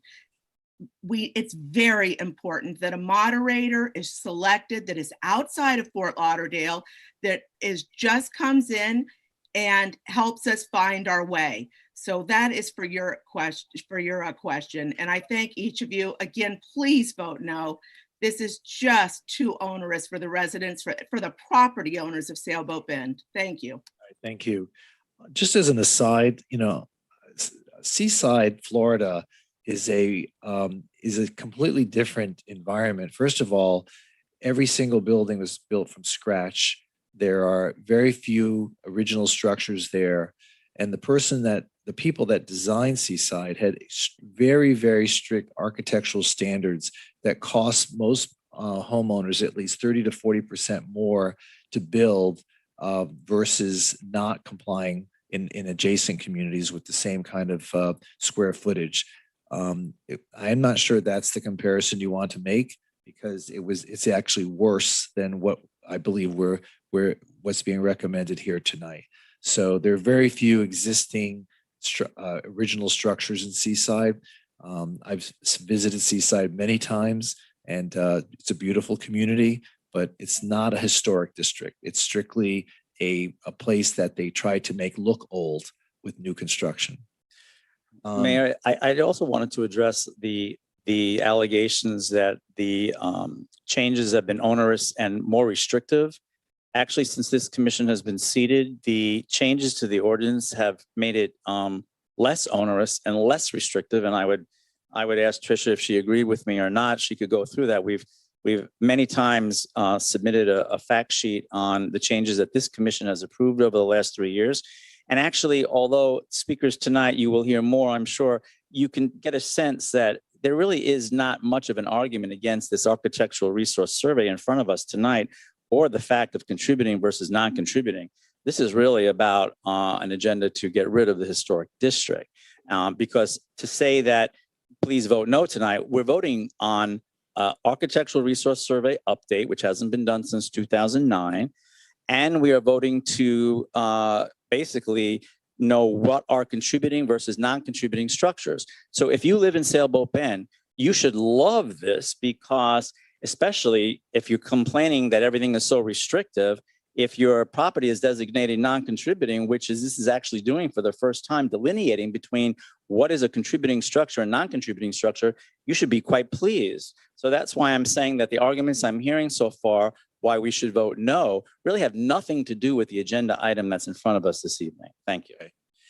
Julie Wood. So I'm going to say three names in a row so people can be prepared. Julie Wood, followed by John Cotter, followed by Sum Lin. Is Julie on the line? Julie? Don't believe we have a Julie. Don't have a Julie? Nope. Okay. John Cotter. I see John's on the line. John? Or was? Hey, everybody, I'm here. Hi. Hey, John. How are you? Thanks. So first of all, I did want to thank Commissioner Glassman for his tireless commitment to this project to preserve the integrity of our beautiful historic Sailboat Bend neighborhood, while also updating and modernizing the process to truly make it easier to navigate for me and my fellow residents. I think it's fair to say that we all share a strong desire to encourage positive growth and improvements for everyone who lives in and enjoys this unique neighborhood. Personally, I've overseen 2 local projects that prove that commitment to preserving our history and updating historic structures do not have to be mutually exclusive endeavors. In 1999, I signed on as project manager and oversaw the renovation of the Pillars Hotel on Birch Road. And in 2001, I again oversaw the renovation of what's now known as the Victoria Park Hotel, formerly Schubert. Both properties were in a sad state of neglect and disrepair, and both are now beautiful additions to our Fort Lauderdale lodging community. The owners of these properties shared a commitment to preserve the mid-century architecture and resist the temptation to tear them down and maximize the return on their investment by selling out to developers with no consideration for their historic significance. Unfortunately, we can't always rely on the altruistic nature of property owners. Drive through any neighborhood in East Fort Lauderdale and you can easily see how greedy developers have replaced charming, beautifully landscaped single-family homes with 0 lot line boxes that have no sense of place in the neighborhood. As the commission and city attorneys are well aware, once precedent is set on a certain type of development in a neighborhood, it's a bell that just is impossible to unring. I've lived in Fort Lauderdale for 25 years and have owned property in Sailboat Bend since 2018. My husband, Bob, my 88-year-old mother, our 2 Labradors, and our cat moved to Sailboat Bend a year ago with the intention of renovating our home in Citrus Isles and moving back. Since moving here, we've fallen in love with the neighborhood. We appreciate the eclectic nature of the community, the diversity of the people who live here, the beautiful tree canopy, and the laid-back Key West feel. Needless to say, we are now permanent residents of the neighborhood. The Sailboat Bend District Ordinance is not perfect, and I'm aware of the hardships that have been created for certain property owners who've encountered blockers when submitting applications to improve their properties. That should not mean that we discard the ordinance altogether, as some have suggested. Instead, we should continue to work together to create a regulatory environment that is conducive to the controlled, positive growth of our beautiful neighborhood.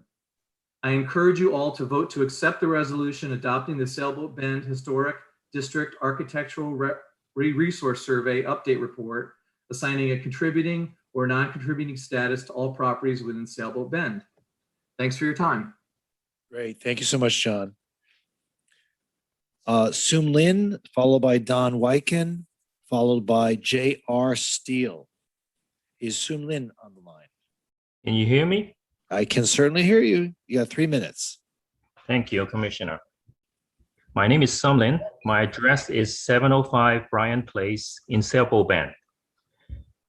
I have no fundamental objection to having contributing versus non-contributing properties, but I'm totally against what I consider to be a somewhat arbitrary method, which is to create a new post-war period of significance to include the 40s and the 50s to capture more properties and tag them as contributing.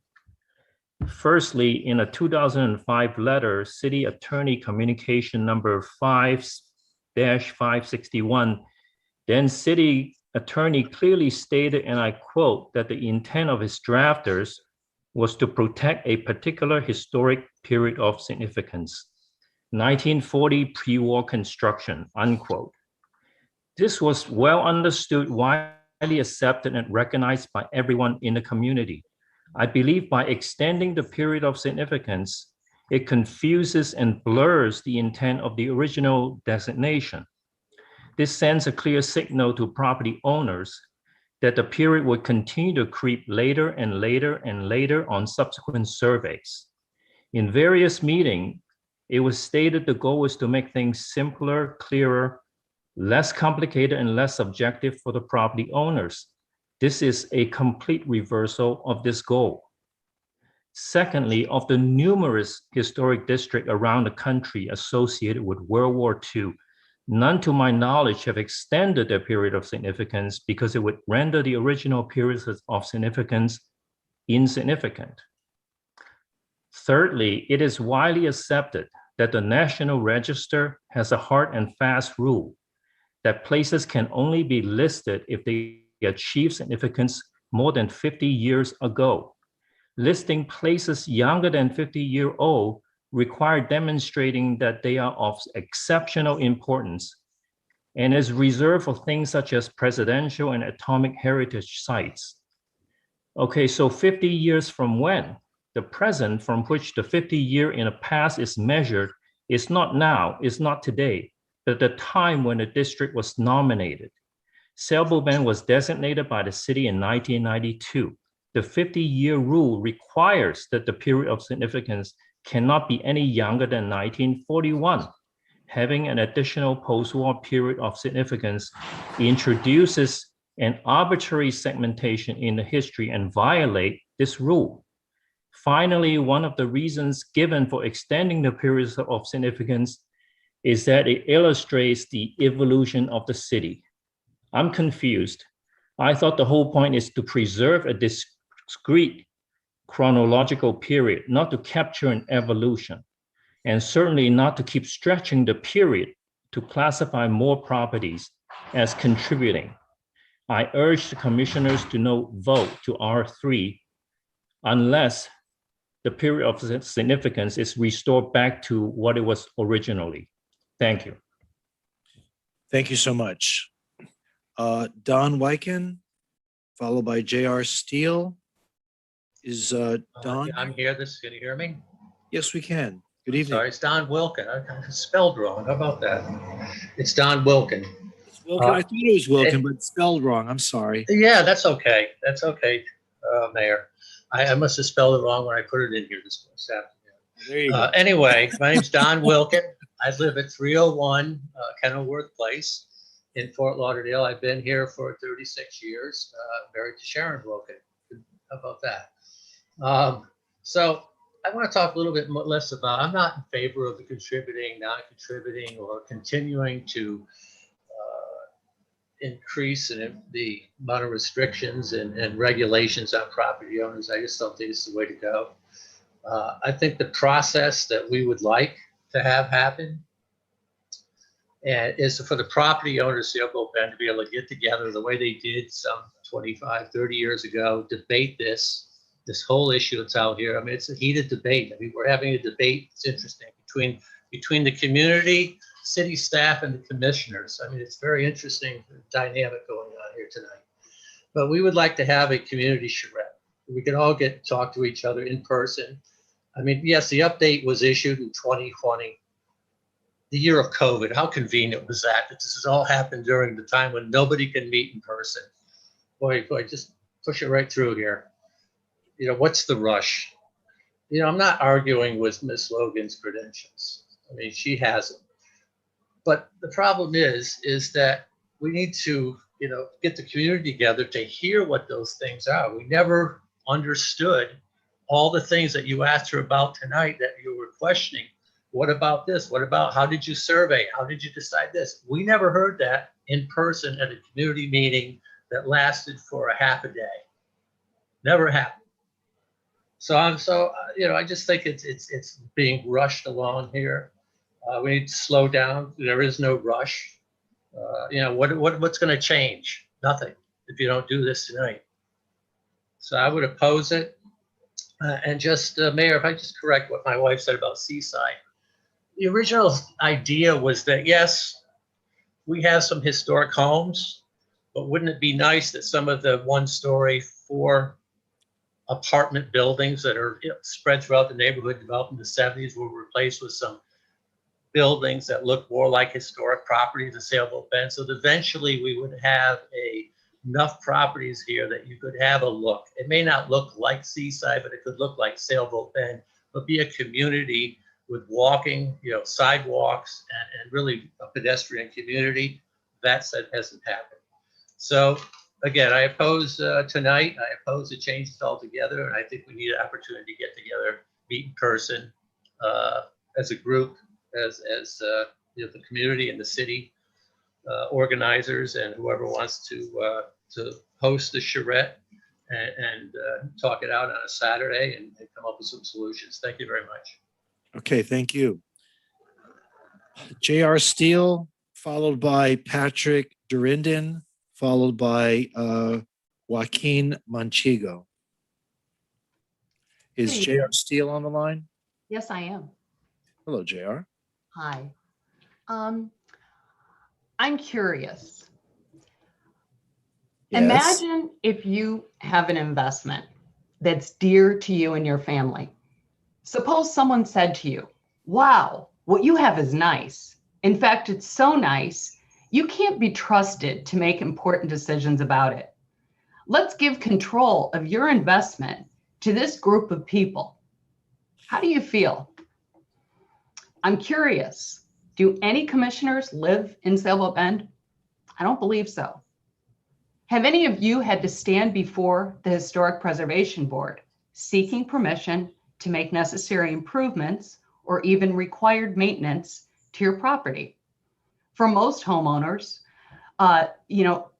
think about the stress and anxiety about such a presentation evokes. Who would welcome the notion of standing before a Historic Preservation Board anxiously awaiting approval for something that means so much? Why are the homeowners of Sailboat Bend required to do so? If you knock on doors throughout our community, which I have, homeowners overwhelmingly cringe at the limitations the historic preservation designation places upon us. Please join me and go down my street, most of which my neighbors are being impacted by this, and they are not for it. They do not want to go from a house that's from 1974 is now contributing. They don't want it.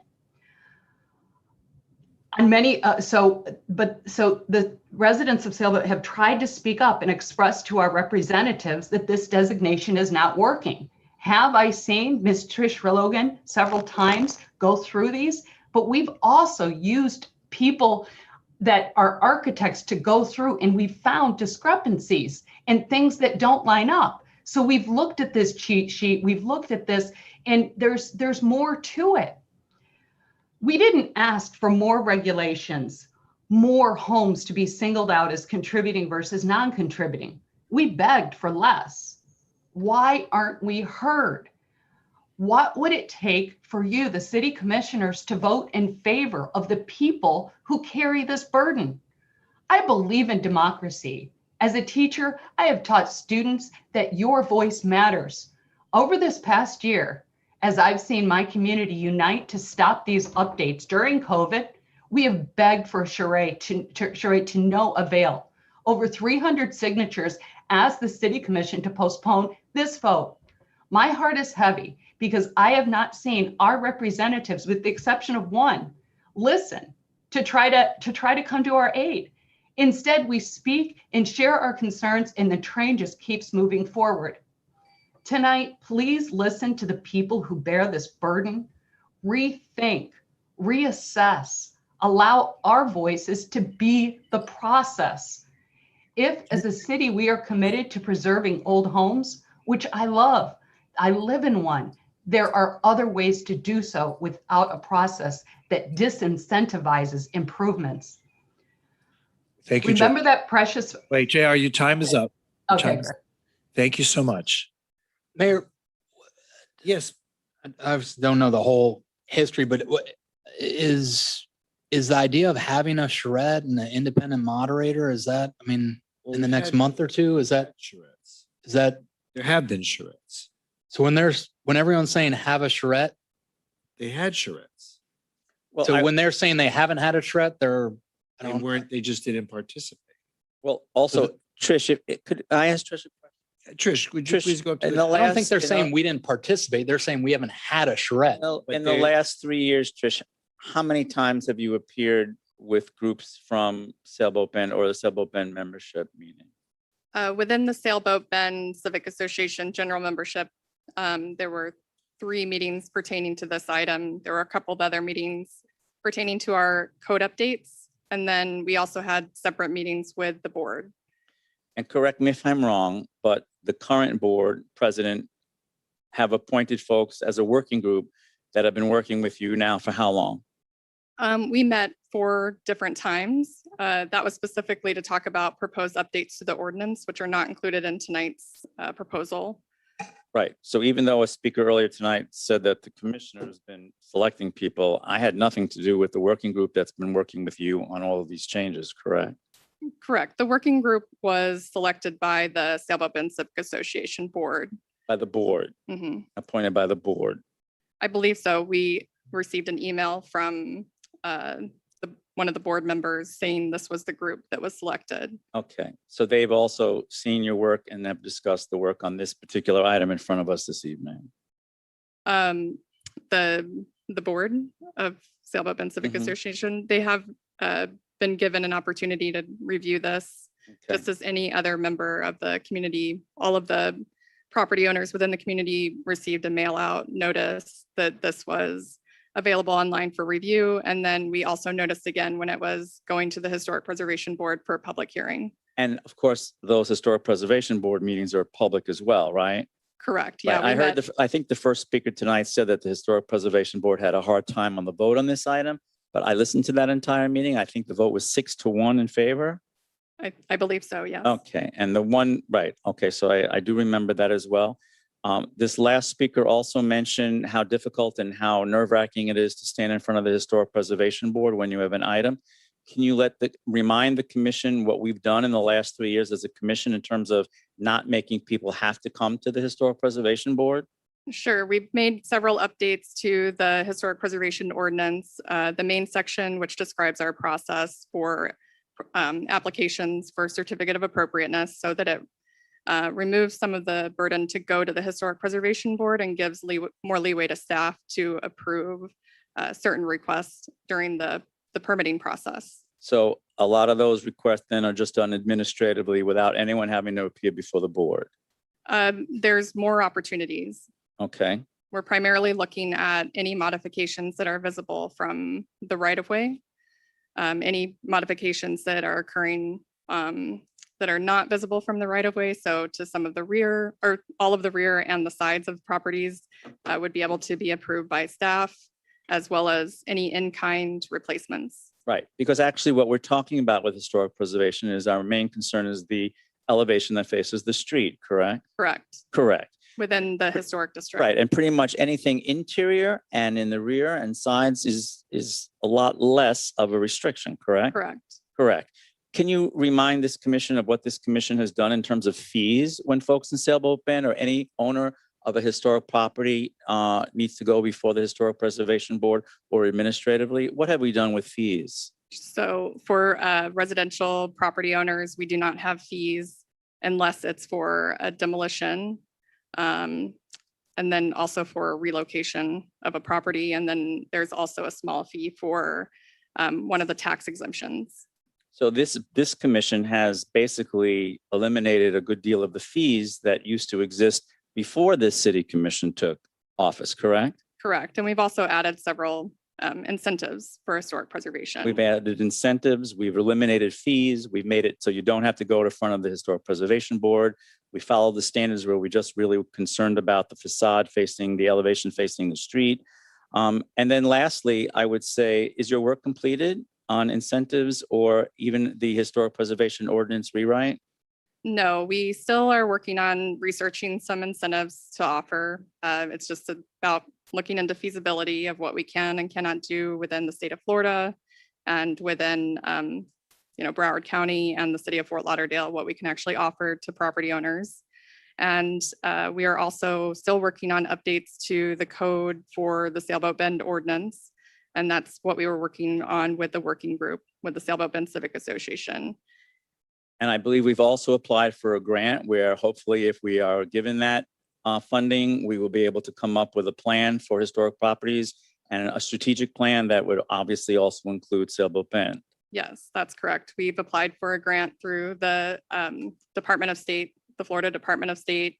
It's a small matching grant that's allowed for certified local governments to apply and not provide a match. And it's to do a strategic plan for historic preservation citywide, which would obviously include Sailboat Bend. Right. And the reason we do not have a match is because as a city, we are a part of the Certified Local Government Program, correct? Correct. In the state of Florida, which is also a federally recognized program. Yes, that's correct. Yes. And then my last question for you is, I hear this often, and we've heard it from speakers tonight about how onerous it is to live in Sailboat Bend. What would you say if you had to look at what this commission has done over the last 3 years in terms of what we hear as quote restrictions, unquote? Would you say that what we've done as a commission on a whole has been more restrictive for Sailboat Bend or less restrictive, and how much? It's hard to quantify, but definitely making improvements to our process to make it less restrictive, more flexible as far as how we review it at staff level. Before, almost anything that came in that was a change or modification to any part of the structure had to go to before the Historic Preservation Board. So allowing it to be processed at staff level definitely saves time for a property owner. Yes, it does. And if you would be so kind as to just let us know what your education is and your credentials and what your position was before Fort Lauderdale. Sure. Yes, we don't need high school or junior high. Sure. So I have an undergraduate degree from Purdue University in interior design and art history. And I have a master's degree in science from the School of the Art Institute of Chicago. And that's specifically in historic preservation. And I've worked in the private industry, in architecture firms. I've worked in education at Columbia University, and I've worked at several municipalities, including the city of San Antonio and the city of Miami, in preservation roles. Okay, thank you. I appreciate all that information. Thank you, Mayor. Tricia, what's the position of Sailboat Bend Civic Association on this? I believe a letter went out earlier today from the president of the Civic Association. I'm not sure if he signed up to speak tonight or not. Support it. Okay, I have an email from Christian Gary. Uh-huh. He's the president? That's correct. Okay. He's saying they're opposed to this. Yes, I believe that was. Okay, I thought you just said they were in favor of it. Okay. No, So the association's opposed. I believe that's what they're stating in the email. I also have an email, Commissioner Sorensen, from someone said that at the last meeting, she has no recollection of the membership voting on that resolution and does not agree with that email that we received today. There's a lot of difference of opinion in the neighborhood. Okay, interesting. Yeah, maybe you haven't noticed. Well, what I find perplexing is that a lot of people are complaining. And look, I've been on this commission on and off for almost 20 years, and this area continues to be conflicted by those who live there, saying that a lot of people love the restrictions because they love the ambiance in which the historic nature of this neighborhood maintains. And then there are those who move into the neighborhood and say, oh my God, I can't believe I'm in a historic district and I can't make changes to my house. So I have no sympathy for someone who moves into an historic district and suddenly says, I can't make changes to my house when they're on notice that you've moved into a historic district. Now, a person can then say, well, I didn't realize it was so restrictive. But buyer beware. I purposely don't live there, even though I love Sailboat Bend, but I don't live there because there are restrictions. Okay. And I think that the people that have moved in there have done some wonderful, wonderful things to rehabilitate and to restore a number of the contributing structures. And it's one of the most charming communities in our city.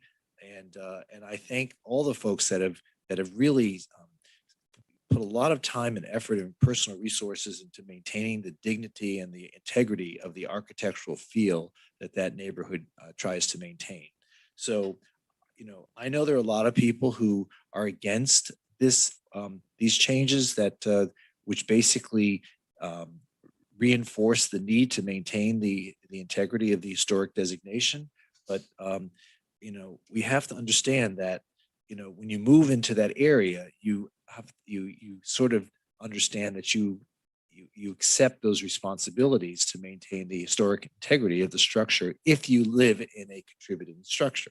So, I mean, there was a time when a developer came in and we allowed the developer to tear down several buildings and to build townhouses because they were not contributing structures. They were built in the historic district, but they were not contributing structures. So, so it's not all or one or the other. And I commend Trish Logan and those with whom she worked in making this really it's an amazing analysis of I mean, a lot of work went into this. I mean, and I think that it wasn't done willy-nilly. There was thought in each individual building, and I think we have probably the most detailed analysis of any neighborhood that this city has ever been analyzed in the city. And I thank you for that effort. But let's continue to hear what the neighbors have to say, and we can make our decision. Patrick Durindon and Joaquin Manchigo, followed by Cliff Dees. Is Patrick there? Patrick, you have to unmute yourself.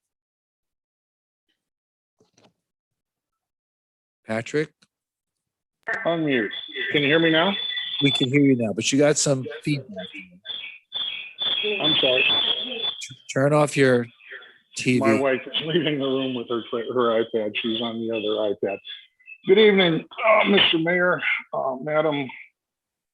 I'm sorry. And commissioners. I'm speaking this evening and it's in support of the amendment. Trish Logan's efforts to bring credibility to Sailboat Bend's historical district in a manner that accounts for factors beyond age is, in my opinion, the most credible way to establish a given property's historical significance. While those who oppose this amendment would have you believe Ms. Logan is or has rushed this effort in some way, shape, or form, I would remind you all she's been working on this for nearly 4 years, and Ms. Logan's office has been completely transparent, contrary to what you've been told. This entire process has been noticed to the neighbors on no less than 3 separate occasions in writing. Those who oppose this would also have you believe this is about their property rights. Mr. Mayor, you and I agree with this, agree completely on that one particular point you made. Why in God's name would you buy in a historical district if you didn't want to live in a historical district? And I further agree with the commission that it is not the commission's role to resolve the particular resident's buyer's remorse for having done so. So I think that you all know I've written you about this before, and I'm much better in writing than I am speaking. But the bottom line here is Sailboat Bend is 3.5 blocks from downtown Fort Lauderdale, and a good portion of it is riverfront. It doesn't have anything to do with people's property rights. It has everything to do with the property value if the historical designation is lifted. This becomes a developer's playground. That's what this whole opposition is about, ladies and gentlemen. I deeply urge you to pass this amendment as written. Thank you for your time. Thank you, sir. I remember back in the early 2000s when I was sitting on this commission, and there was a gentleman who lived in Rio Vista who bought a house there and spent a good deal of money restoring the house to its original historic condition. It was absolutely stunning. And somebody came from the neighborhood and filed a petition to have it designated historic. And he fought tooth and nail, realtors came here and said it was going to diminish the value of the house if we designated historic, even after he completely restored this house to its original historic look. And the commission voted not to designate it historic because the majority of the commission, not myself, the majority of the commission felt that it would diminish the value of his house. Well, wouldn't you know, the next week, a realtor listed the house and it said historic home in Rio Vista, using the historic aspect of it as a selling point, when in fact they spent hours in one evening keeping us here late into the night arguing against calling it historic. So I think there's a certain cachet attached to homes that are in a historic district, and you know, and I appreciate those that have made that investment. Okay, Joaquin, are you there? Joaquin Manchigo, you're there. I see you. Unmute yourself. There you go. I'm right here. Thank you. Good evening to you guys. Thank you for having me here. So first of all, I do want to say thanks to Tricia. She's been fantastic. But I also want to say that I am also against this R3 of contributing and non-contributing. I live at 419 Fort Terrace, and my house would be considered a contributing piece of, part of the historic neighborhood. I'm actually trying to go through the historic board right now. I'm getting together my architecture drawings, and I've talked to Tricia, and we've had some great back and forth. But right now, with what I want to do to my house, with the restrictions that are going to be laid in place because of the Historic Society, I will not be able to change the front facade of my house. Now, my property is quite unique as that I do not have a backyard and I only have a front yard. So that means that I will have to go in front of the board. And most likely, if Tricia, if this rules pass, I will not be able to get a front porch, which lets me and my wife sit outside in a covered space because it will not be allowed. There's a couple other things that are, kind of going on with this, but that to me, being selfish, that to me, is one of the main things that I'm against. What also is really going to scare me is if all this does pass, some people, what happened across the street was they just, a house across the street, which was probably going to be a contributing house, they just kind of let it fall apart. And now there's just empty lot sitting across the street from me because developers got a hold of it and they let it go to nothing. And, and now it's just an empty lot because they tore it down. They just let it go to waste, in other words. And for what you guys are saying about like moving into a historic neighborhood, I'm a first-time home buyer. It took me 2 months to get through the process of buying my home. Nobody told me that it was an historic district. I love where I live. Check your title policy. But it's something that I never heard. So I probably wouldn't have changed my mind because I love where I live. But this whole thing, it's just kind of, it's really getting rushed through, I feel. And I think, if you listen to all of us and listen to the neighborhood, I think we're all saying no. So I think that's where I want to be on this. So thank you for your time. Thank you guys very much. I know you guys are busy and you got other things going on, but thanks for listening to us tonight. Thank you, Joaquin. Cliff Dees, followed by Christian Garay, followed by Megan Frazano. Is Cliff there? Cliff, there you go. All right, hi there. Hi, my name's Cliff Dees. I live at 801 Bryan Place. I've been here for 12 years in a 1947 ranch style house. We moved to the neighborhood back in 2009, and we won a national contest to have our house and our lawn renovated in 2 days. I don't know if you remember that, but it was kind of a big deal. We made the Today Show and all that. So we fell in love with the neighborhood. We haven't really done much except fix the yard up over the years, but we're getting to the point now where we are thinking of moving to other neighborhoods, but we're kind of priced out to get to Rio Vista, places like that, Victoria Park. So we're thinking, well, we got our house at a good time. Maybe we can renovate here. So I'm a little scared by hearing what other people say. I don't follow all of the stuff too well, so I don't want to speak and sound ignorant. But I feel like I'm opposed to this because if I do want to add to my house, I just found out that I'm contributing by looking on the property appraiser's site the other day. So I don't know how the layperson, kind of like myself, that doesn't get involved in this stuff too much, really is supposed to know, and I guess until it comes time. So I'm a little fearful of what lies ahead. Like Joaquin was saying, you know, if I want to expand my house, it's not that large, and we'd like to renovate it. It hasn't ever really been renovated since 1947. So I think that me being contributing is going to make it harder.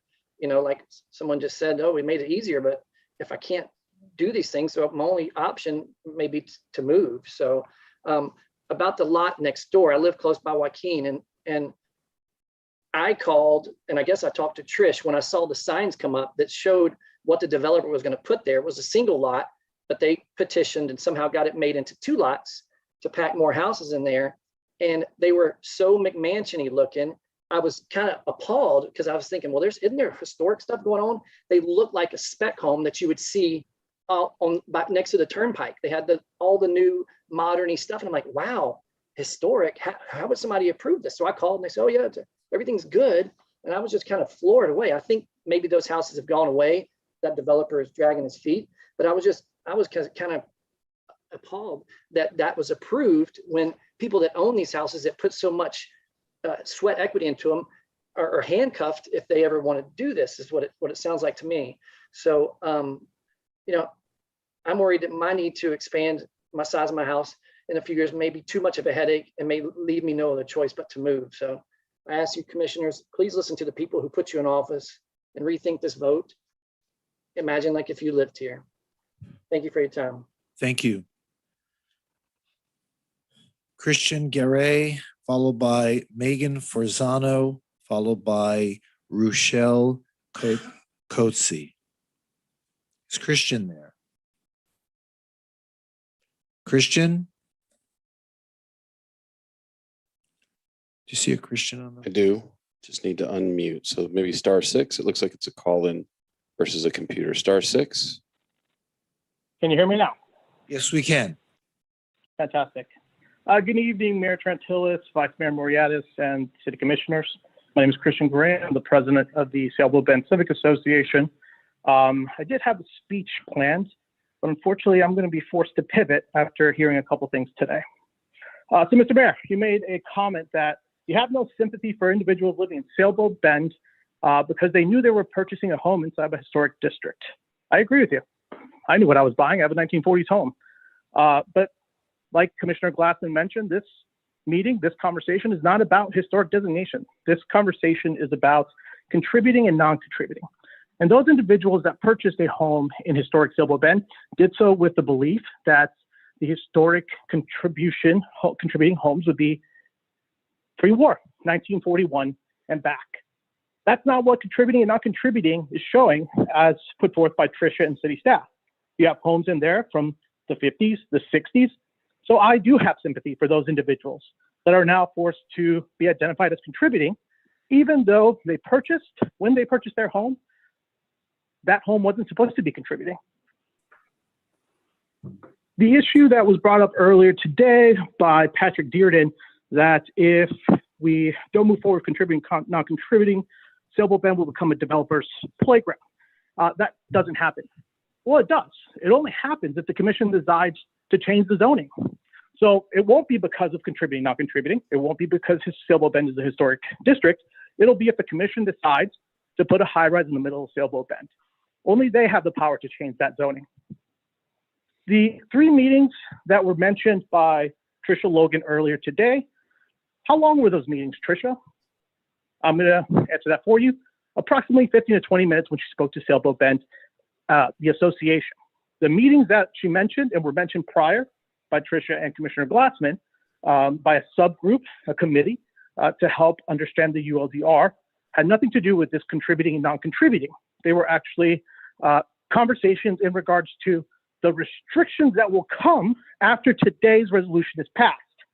So they were not about determining what is contributing and non-contributing. It's important to note that because the way the question was answered was very ambiguous, to say the least. There have been zero charrettes in regards to contributing and non-contributing. I think that is also important to get on the record. Sailboat Bend Civic Association, and its community and neighbors that live within it have not had the opportunity to sit down and have a conversation and say, what makes my home contributing? Can you identify the number of individual aspects of the home that identify my home as contributing so that I now have an opportunity to argue that? Not possible. Not possible because there's no notes, no field notes in regards to how a home became contributing and non-contributing. I myself had a conversation with Tricia Logan where we talked about, Tricia, if someone were to come in and take over your job because you were promoted, would they identify the same homes as contributing and non-contributing? Her answer, not at all. All right, Christian. So it's a purely subjective matter that this is done. Christian, let me ask you a question. Your time is up, first of all, and I appreciate your comments. But let me just ask a question maybe to Tricia.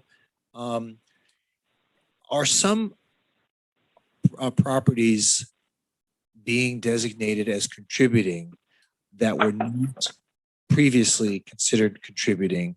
And are we allowed to perhaps grandfather in certain properties because people didn't think that their homes were contributing from the time they purchased it? See what I'm saying?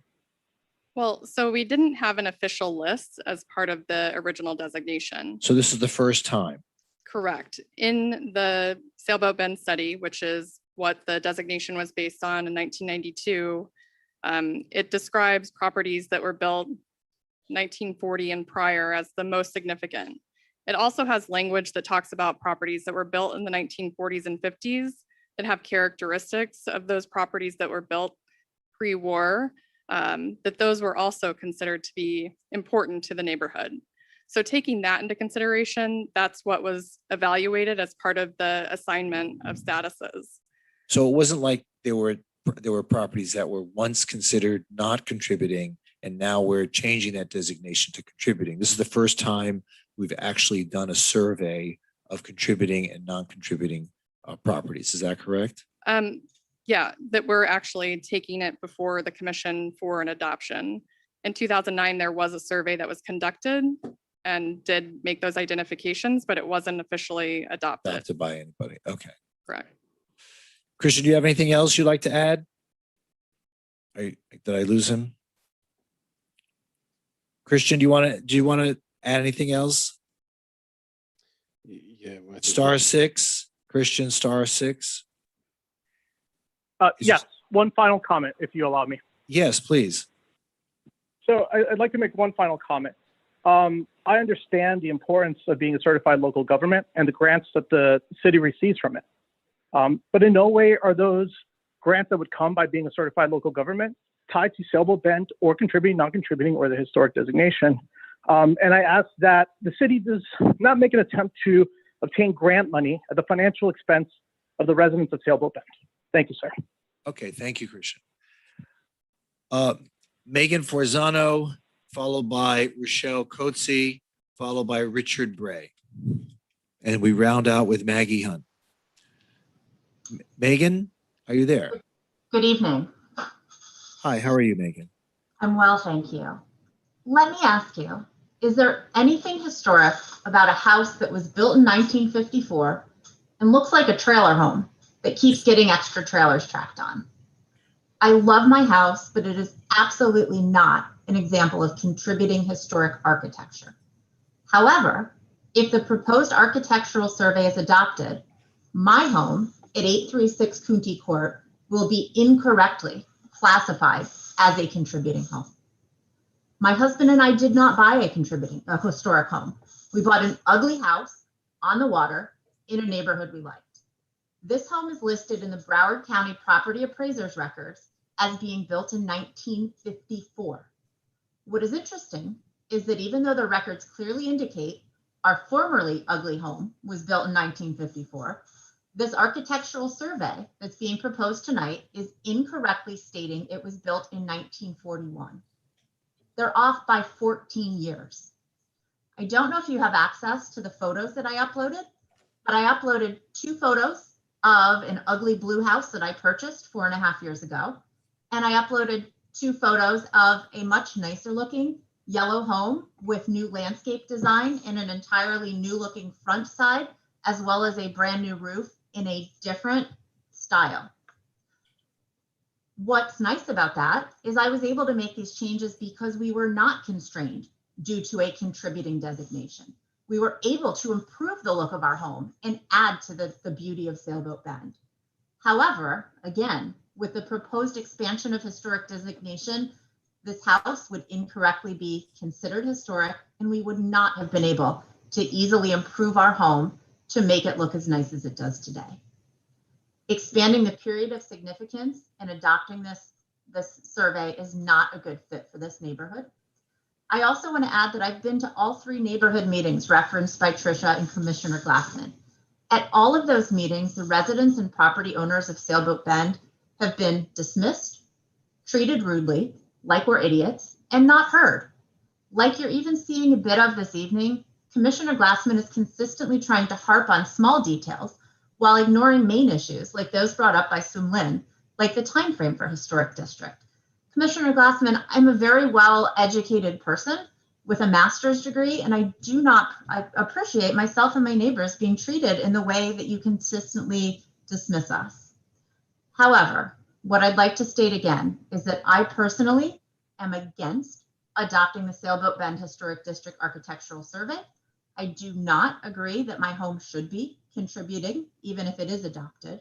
And I would like to thank in advance everyone on this commission for helping myself and all of the other residents of Sailboat Bend avoid any further prejudices associated with increasing the historic designation. Please vote no on the agenda item. Thank you. Hey, thank you. Rochelle, followed by Richard Bray. Is Rochelle on the line? Ah, you're here.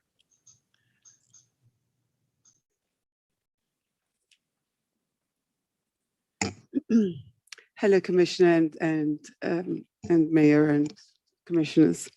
My name is Rochelle Coetzee, and I have 2 properties in Sailboat Bend. I've lived there since 2006.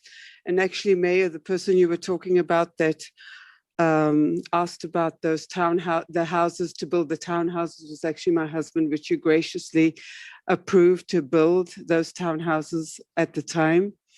I don't know if you remember that, but he did that. He built those, and he built it in conjunction with the historic board, and they turned out to be very historically pleasing to the neighborhood. I feel that a city without history is a very poor city. A city without a historical district is even a poorer city.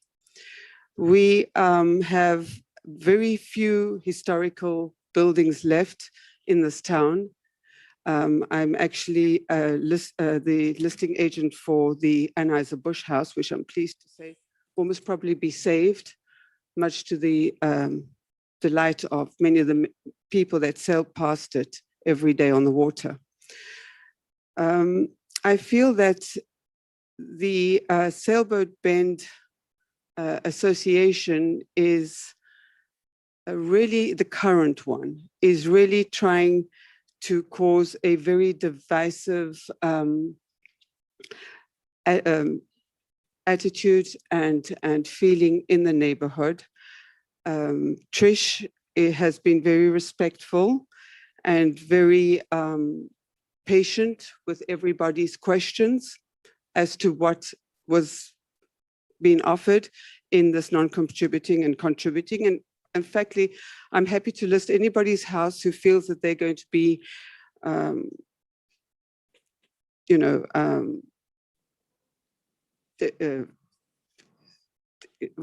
can't think of the word right now, but if they think that their house is, because it's contributing, is going to be devalued, I'm happy to list it, because the people who want to move into Sailboat Bend with the historic nature right now is numerous, and they can live in another place that that is not non-contributing or contributing. So to say that this current board is also trying to not allow the village of Sailboat Bend to vote individually on the commission meet on the neighborhood meeting is also wrong. So I think at the end of the day, what I really want to say is that the Commissioner Glassman, Trish, and everybody else who has been there has done an excellent job. Thank you so much. Mayor, I have a question for Rochelle. Sure. Rochelle, you said you're a real estate agent. Yeah. Can you please talk to me? Because I hear this argument sometimes too about how the district has really brought down everyone's property values. And it's been such a difficult thing for people to live in Sailboat Bend. They can't sell their homes, and other neighborhoods are, climbing in terms of real estate. Can you just generally speak to the real estate situation in Sailboat Bend and what you've seen since 2006? You said you've owned there. Absolutely. I would just like to hear that. How has the real estate market done in Sailboat Bend since the 15 years that you've lived there? The real estate market has only increased. It has not decreased. If I could find a property there, it's usually that somebody wants to buy it, either restore it, deal with the historic board if it has to be dealt with the historic board. And it's not as onerous as many people say. My husband's dealt with the historic board before you stepped in there and dismissed the fees, the onerous fees, and the other processes, thanks to you to do that. But he was working with there. It has increased exponentially. Houses there increase as much as what in Victoria Park. So I do not think that the historic, to take away the historic designation is only going to allow developers to move in, not to build high rises, but to build McMansions. And then you have no artistic and historical appeal to a little area that we can call our neighborhood that is historic. Okay, thank you. I believe Richard Bray was next. Richard Bray. Hello. Followed by Maggie Hunt, and then followed by, I think Bob Swindell is back on the line. So Richard, how are you, Richard? I'm fine, thank you. So basically, my name is Richard Bray, and I've been a longtime property owner in Sailboat Bend. I'm requesting a postponement of the resolution for assigning contributing and non-contributing status until the ordinances can be more adequately reviewed and revised by the various stakeholders who are the most significantly impacted. The proposed updates appear to have a rolling historic period or a subjective and seem like unquantifiable measurement. I have enjoyed living in a historic district in other cities and therefore already collected some historical information on my properties. I personally found errors in the survey to my properties and believe the valid data on my properties are still incomplete or inaccurate. I have inquired with the Historic Society for further details and am still waiting for information. Residential property owners should not be forced to have their homes labeled as contributing or non-contributing and then required a public hearing to challenge such labeling. As a resident significantly impacted by the ordinances, I can only recall receiving one notice by mail regarding these ordinance updates and limited only dialogue about the impact before finalization.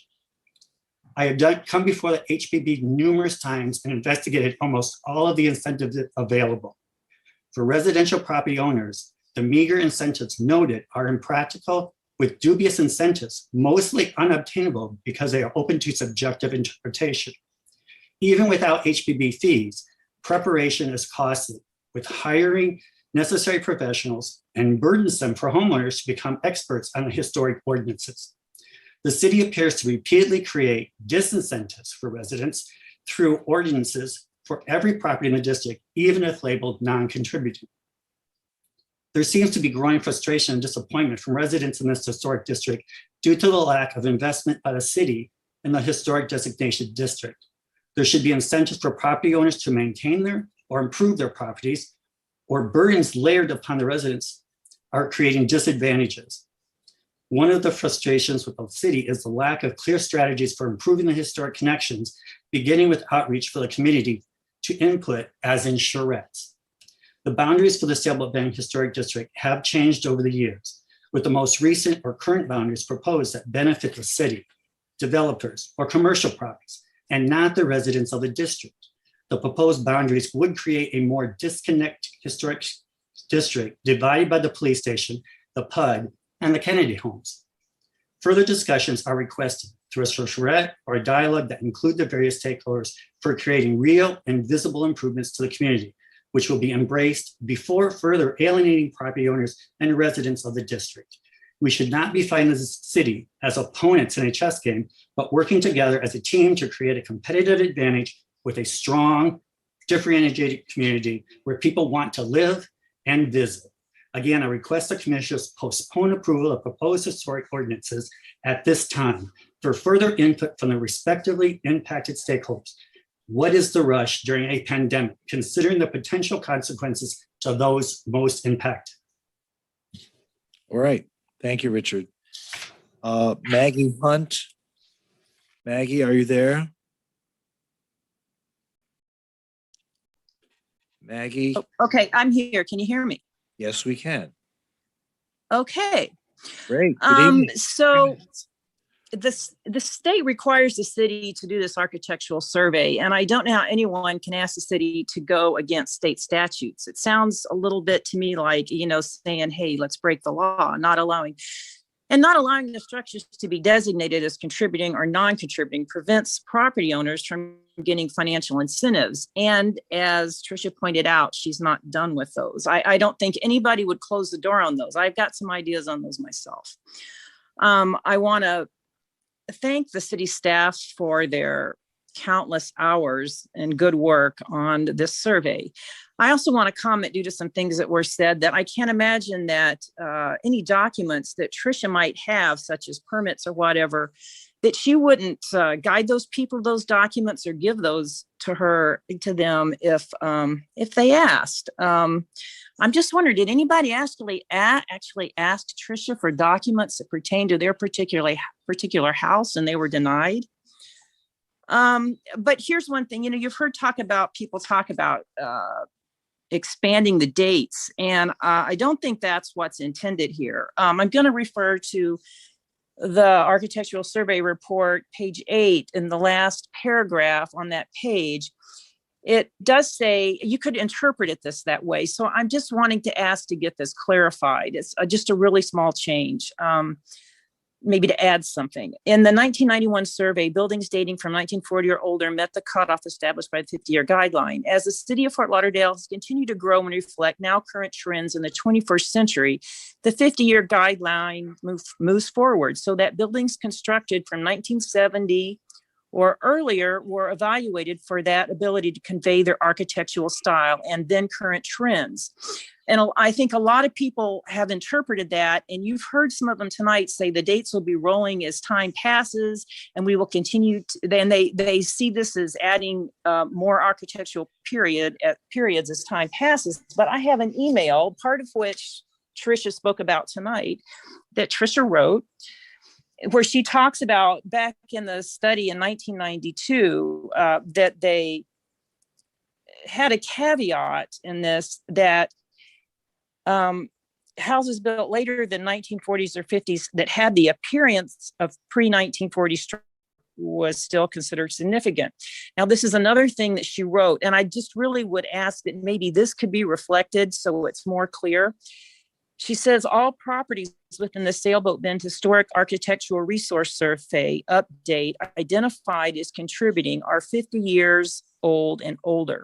However, not all properties that are 50 years old and older within the boundary of the historic district were identified as contributing, and the period of significance stops at 1961. And I realize that's an expansion, But she says of these 337 properties that are 50 years older within the boundary of that historic district, 175 properties were identified as contributing. So by no means did she do that. And I looked through it today. Most everything is 1940s or before. There's really very little from the 1950s and hardly, maybe, I don't know, I can hardly remember one thing that was 1960. But if we could maybe have some clarification that we're not going to be adding future architectural periods to that, I think it would help greatly. Partly because thank you, Maggie. Your 3 minutes has long been up. We appreciate your comments, and we'll pass those on to Trish Logan. Thank you. Did they cut her off? Is Bob Swindell on the line? Bob? Yes, thank you, Mayor Trentalis, Vice Mayor Ritis, Commissioners, and City Manager Lagerbloom. My name is Bob Swindell, and I reside at 432 Charlie Avenue. I think most of you know me that I'm not anti-smart growth. I'm very fortunate to have grown up here, but I am a relatively new resident of Sailboat Bend. My husband and I own both contributing and non-contributing properties. And I'd like to thank Commissioner Glassman.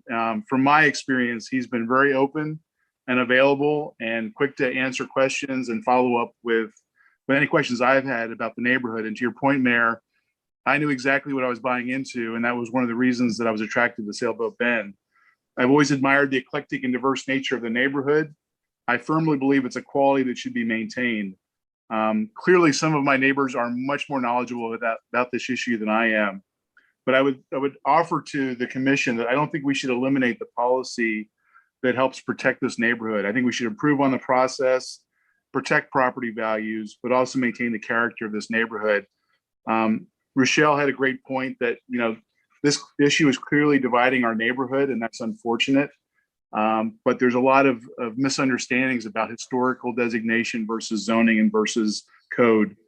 And to Christian's point, our association president, we should definitely work on ways to improve the process. If it's a charrette, I'd be in favor of that. But I think at the end of the day, we want to preserve the great nature of the Sailboat Bend neighborhood. I'd encourage you to support the ordinance or the resolution as it's presented. Thank you, Mayor. Thank you, Mr. Swindell. And who else did you say wanted to speak? Karen?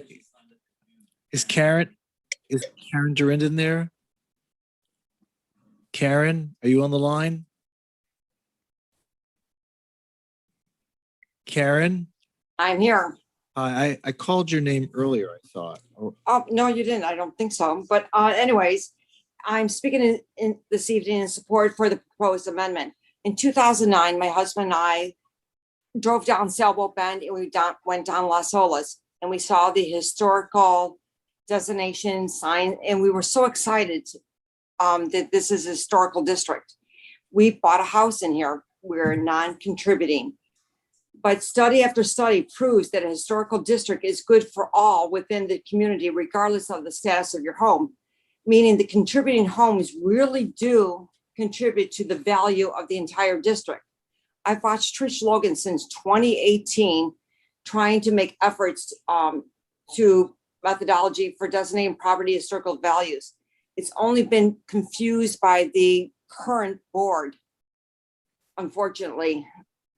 I'm all for keeping the historical district as it is and I urge you to attempt not to listen to what they're attempting to do. That's all I want to say. Okay, thank you so much. Anybody else wish to speak on this? Anybody here in the commission chambers? I just want to point out something kind of interesting. Exactly 10 years ago, a enterprising young reporter for the Sun Sentinel named Scott Wyman wrote an article. Yeah.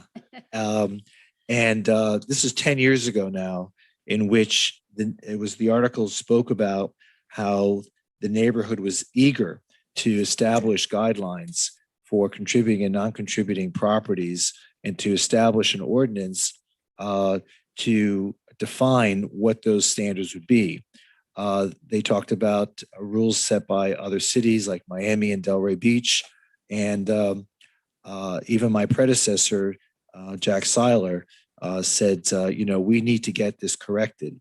So, this conversation has been going on for a very, very long time, not just the time in which Ms. Logan's been involved with our city, but well before that. And again, there are a lot of people who spoke tonight, and I've spoken with people just in not necessarily in meetings, but I see them on the streets and in stores. And there's a lot of conflicted points of view on what to do with Sailboat Bend. I know a lot of people would love to see these guidelines established.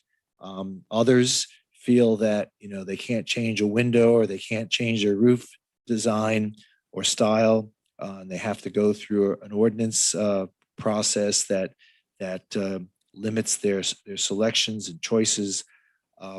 But again, really believe that that this community designated that area historic for a certain reason.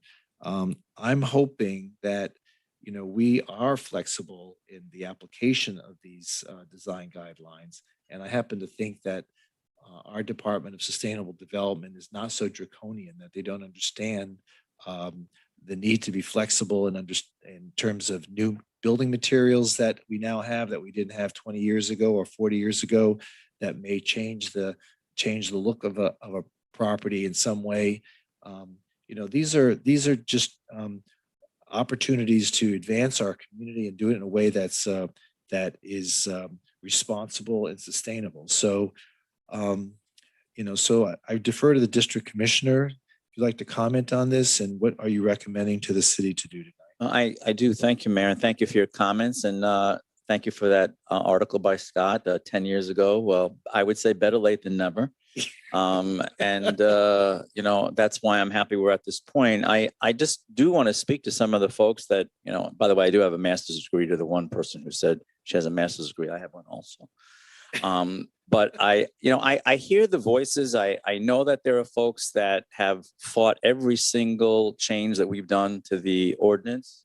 I've heard those voices, but I've also heard the voices of those that have been really appreciative of the changes that we've done and that staff has done over the last 3 years to, as you said, make it more flexible and a bit easier for those that feel it has been onerous. And that is my goal, to continue that kind of work. And I've had those conversations with staff about what can we do to still find more flexibility in the ordinance and make sure that we can hopefully address those that feel that this is just a no-win situation for them. I just don't share that opinion with those that spoke against this resolution this evening because I just see it from a different perspective.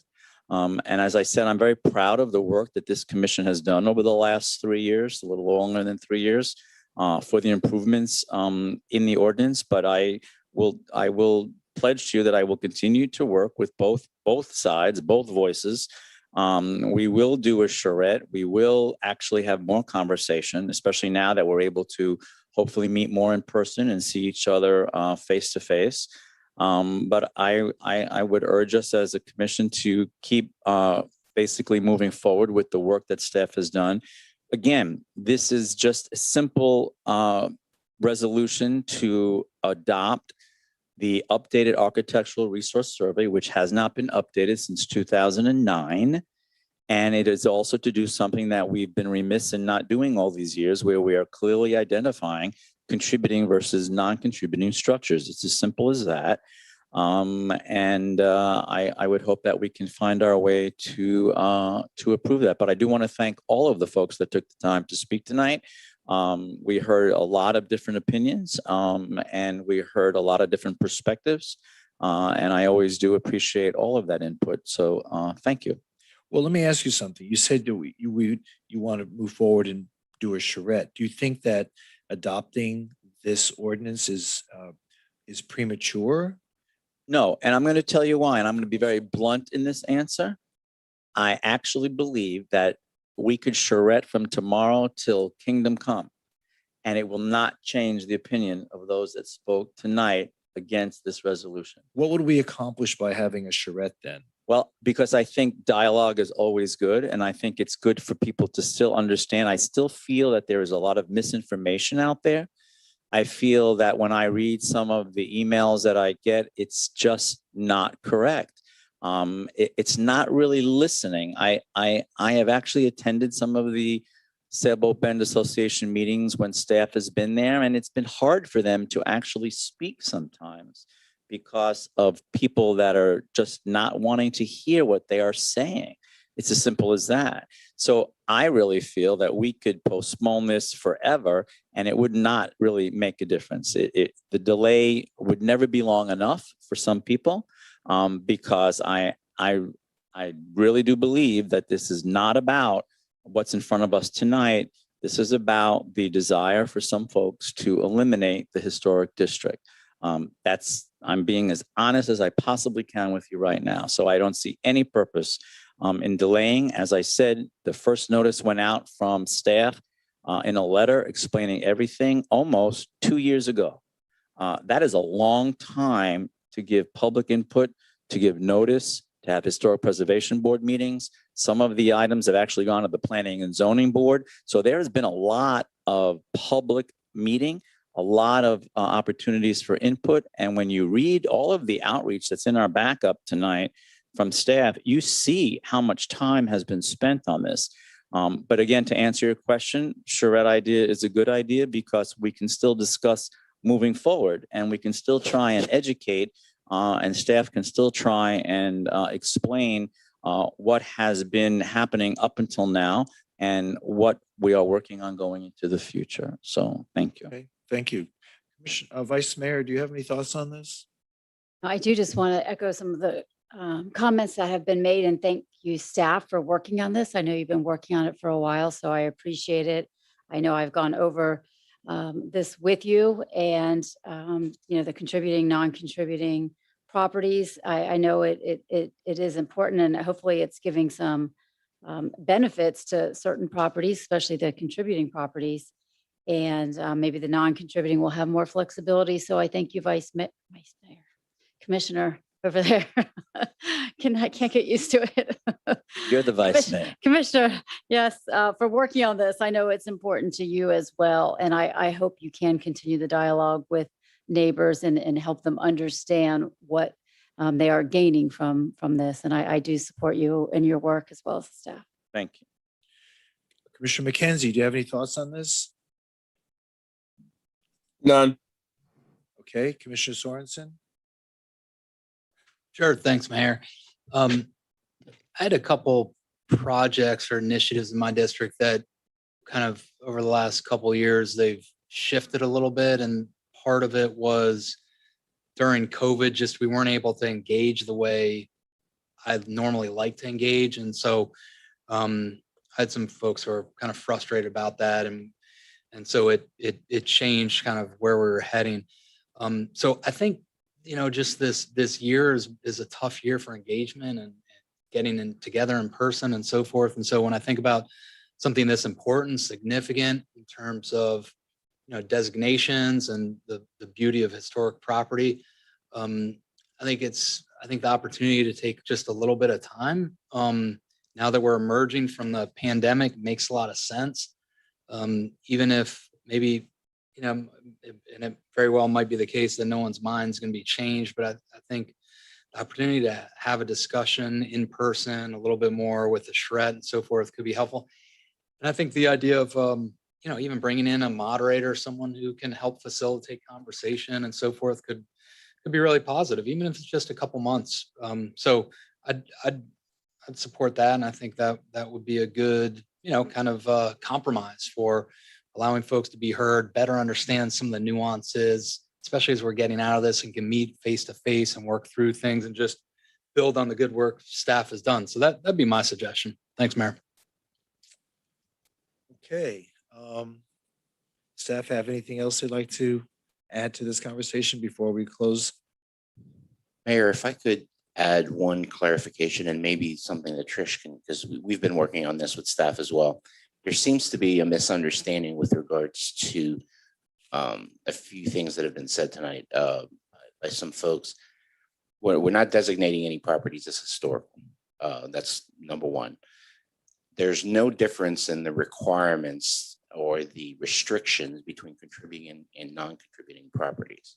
So if you're contributing, you don't have an additional set of restrictions on your property than if you were a non-contributing. There's no distinction in the ULDR for that. And you know, Trish and Anthony may be able to speak to that in more detail, but it really does not, it creates incentives for the contributing properties, but it doesn't add any additional restrictions in from the ULDR purposes onto those properties. And it seems that from some folks, from what they're saying, they think if I'm now designated as contributing, I'm now a historical house and I have all these restrictions. Well, that's the whole point of this. The scope of this ordinance is far more narrow than the public debate seems to suggest. And this is just setting general guidelines, and the application is a completely different, aspect of this. And so I think maybe there's a misunderstanding as to what we're doing here tonight. Plus, there are incentives that are being implemented with this ordinance for contributing properties to try to incentivize homeowners into improving their properties. And for those properties that are allowed to go to waste year after year by a property owner that has a contributing, or that should that property be considered a contributing element, shame on us as a code enforcement that we're not more engaged in trying to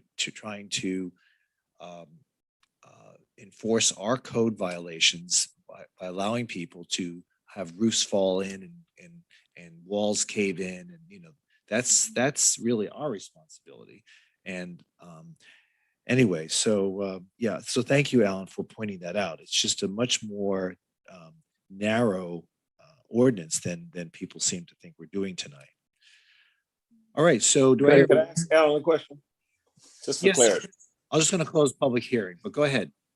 No, I'll wait. Well, that's one. Okay. Someone I'll wait. Public hearing? So moved. Second. Moved and seconded? Commissioner Glassman, Yes. Commissioner McKenzie, Yes.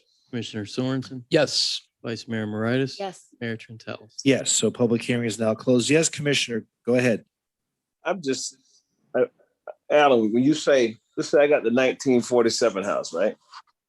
And my house is a contribution. How does this new ordinance impact me? The resolution, and Trish may be able to speak to it a little bit more, but yeah, I can tell you it doesn't, you don't have added restrictions to your property. In fact, you may be eligible for some incentives, but Trish has stepped up. She may be able to be more specific. Sure. Go ahead, Trish. Hi, Commissioner. Hey. This resolution does not add any additional restrictions to properties. It's simply identifying properties as either contributing or non-contributing, and providing that clarity to property owners that live within the district and any prospective buyers, so that they know in advance what the intent for that property for preservation is. Whether or not we do that now, it still is done as part of any evaluation that we would do when we receive a permit application or an application for a certificate of appropriateness. So it's something we'd still have to evaluate every single time we receive an application to say whether or not this property is significant to the district based on the Sailboat Bend historic study that was done in 1991, or if it's not. And that determination has to be made every single time. This just puts it out in advance. So my house can change, is what you're saying? I'm not sure what that question implies. I mean, well, you said it depends on the application. So I just want to make sure I'm voting on, say my house is 1947, and I could be totally wrong because this is not my thing. Mm-hmm. I can't, my house cannot now go back and be predated 41, and I have the same standards then of that. No, if we have evidence of your the date that your property has been constructed, then that's the date that's pointed to in the survey report. In some cases, They can't go. in some cases, Go ahead, I'm sorry. the website does list one particular date of construction, but we do have access to property records, and in some cases have original permits that show the original date of construction, the original permit that was pulled. We have the original drawings that match the existing house. So that's when there's some difference in discrepancy, but it's Just based on the dates. Not Yeah. if I'm 1947 and now you can go back and say, I predate this and now you're going to redesignate my house to something else, as some of the speakers were alluding to. I'm just trying to get clarity. That's all before I do this. Good evening, Commissioner. This is Anthony Fajardo. I think I might be able to help. Go ahead, Anthony. Please help me. So Help me, I think what you're alluding to in the process is, so when Tricia does an analysis for any property, they look at the date because that's one of the primary things that they look at. But Tricia will also look at any things that has changed over time for that structure. And she makes a recommendation based on the Secretary of the Interior standards, what our code says, that type of thing. So you could end up in a situation where you have a 1947 house that doesn't meet the criteria for preserving it the way it is today because it's changed over time. Does that help you? Yeah, but no one can go back and now say, I meet the criteria and I can't alter my house without these historic recommendations. So it's a common misconception that because you're located in a historic district, you have to go through this process that you cannot alter your house. You can absolutely do that. You have to meet criteria and it's up to the Historic Preservation Board, and there is an appeal process. So, and we right now, because of the way the original district was approved, every home in the district, whether it fell into the period of significance, has to go through the HPV process. That process isn't changing. What this really does is call out what those properties are that help contribute to the historic nature of the neighborhood. Okay. And gives additional guidance to those that are making the decisions on how to better preserve that character and what you see in the historic district. That's You're not going to go back and redesignate my house. No, and no one's designating anything. This is just an identification. Well, I'm just talking about what I heard right in the presentations. I just want to clear up that so that I know exactly what it is I'm doing, because I don't have all those denotations like you have, how clearly you explained it to me to make me understand it. But I'm still hearing someone from the presentation say, this is going to do something different to my home. No, it doesn't. If anything, in our opinion and in Tricia's professional opinion, it helps. This offers clear guidance to those that own the properties, offers better guidance to those that are making the decisions. That's really all it does. And it does provide for the ability to seek out the incentives that Tricia talked about earlier. Okay, thank you. And so Anthony, just for clarity, when we want guidance as to the character of the historical district, we look to those contributing properties, correct? Yes. And that's the purpose of it. When you establish a district in the boundaries, you base it on the properties within that geographic location that establish that character. So when Sailboat Bend was established in 1991 or two, that's what they did. They looked at all those homes, and that's why they came up with that period of significance along with that caveat, because I think they recognize that as time progresses, things do change, characters of neighborhoods change. And the district right now acts as sort of an overlay. So it if you were to strip it away, then all that character could then follow, it could go away as it redevelops. So if I want to change my window, whether I'm contributing or non-contributing, it's the same process. It's the same process, and you can still do it. So can I tear down my non-contributing house? You can apply for it. It has to go through the process, but like any other process, you can make the request, and then we look at it and determine the merits of the request, and then it's ultimately up to the Historic Preservation Board on how they move forward. All right, thank you. You're welcome. Okay, any other questions of staff? There being none, would someone like to,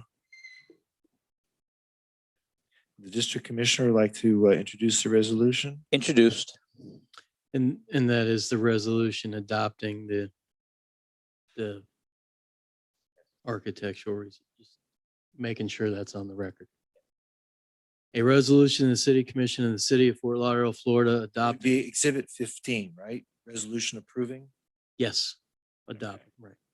A resolution of the City Commission of the City of Fort Lauderdale, Florida, adopting the Sailboat Bend Historic District Architectural Resource Survey Update Report and assigning contributing or non-contributing status to all properties located within the Sailboat Bend Historic District, providing for severability and providing for an effective date.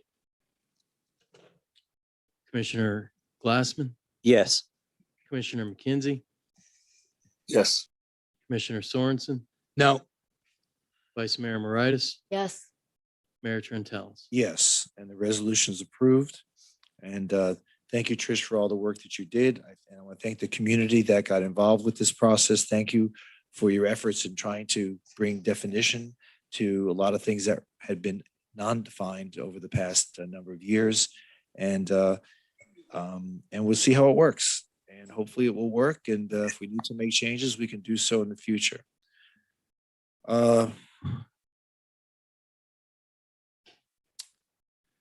Okay, we move on to public hearing number 1. Public hearing and adoption of resolution approving the city affordable housing surplus list. Any questions with regard to that? Otherwise, would someone like to introduce the resolution? Introduced. Any questions? Please call the roll. Resolution of the City Commission of the City of Fort Lauderdale, Florida, approving and adopting the surplus list pursuant to Florida Statute Section 166.0451, declaring and determining that the properties are appropriate for affordable housing, repealing any resolutions or parts thereof in conflict herewith, and providing for an effective date. Commissioner Glassman, Yes. Commissioner McKenzie, Yes. Commissioner Sorensen. Yes. Vice Mayor Moritas. Yes. Mayor Trentalis. What's your Greek name straight? Greeks. Yes. PH2, public hearing. This is a quasi judicial ordinance approving a rezoning from residential multifamily low-rise, medium-high density district RML 25 district to community business CB district with 0.227 acres of commercial flex allocation and conditional use for marina sales and service facility. Anyone wishing to speak must be sworn in. Commission will announce any site visits, communications, or expert opinions received and make them a part of the record. Mr. Shine is here to answer any questions. I don't recall meeting with you on this. Good evening, Mayor. Andrew Shine with Lockery and Chakas here on behalf of the applicant. We did meet. I don't have the exact date. I can get it for you. It was in, I believe, September of last year. Okay. All right. Well, I confess. Okay. Any other disclosures, Vice Mayor? Yes, I met with Andrew on September 22nd, 2020. Vice Mayor. Commissioner Glassman. Thank you, Mayor. I met with Andrew on September 24th, 2 days after the Vice Mayor in 2020. Commissioner McKenzie. I met with the representative. Okay. And Commissioner Sorensen. Yes, I met with Andrew. This was like 8 or 9 months ago, right? It took you so long. We won't get into that. Okay. Okay. I have no one else who's signed up to speak. So would someone like to move to close public hearing?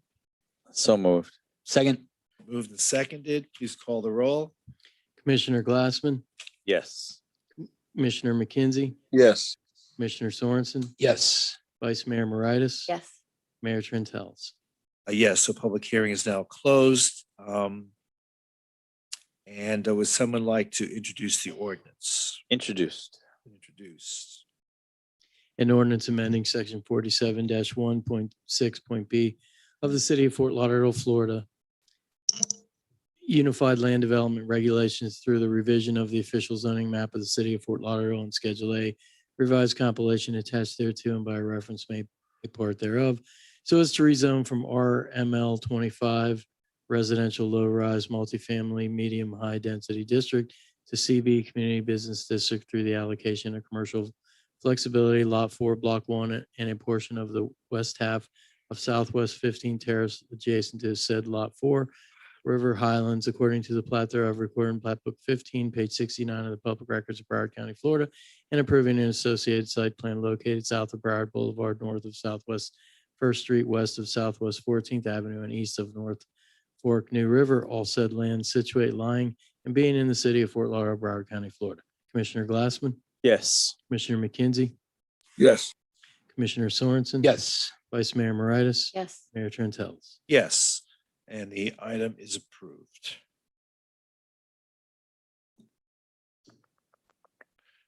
PH 3, this is the second reading, quasi judicial ordinance amending the City of Fort Lauderdale Unified Land Development Regulations.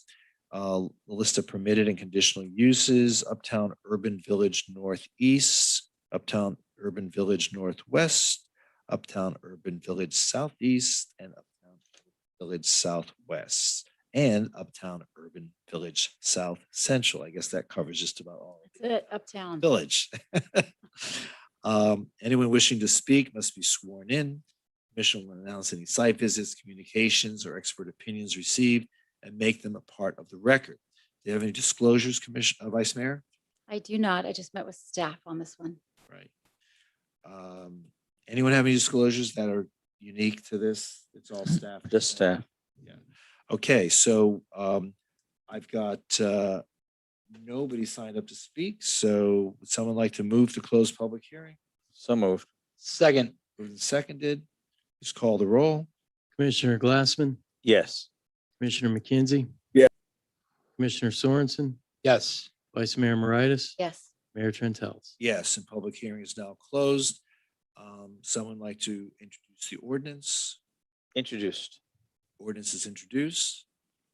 An ordinance of the city of Fort Lauderdale, Florida, amending Article 13, additional zoning districts of the city of Fort Lauderdale, Florida, Unified Land Development Regulations, Section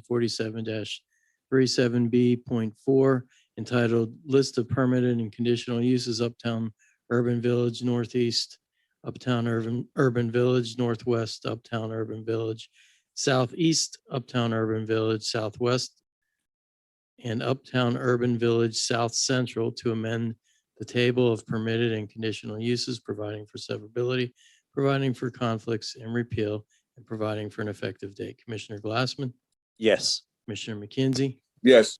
Commissioner Sorensen, Yes. Vice Mayor Moritas. Yes. Mayor Trentalis. Yes, and the ordinance is now approved on second reading.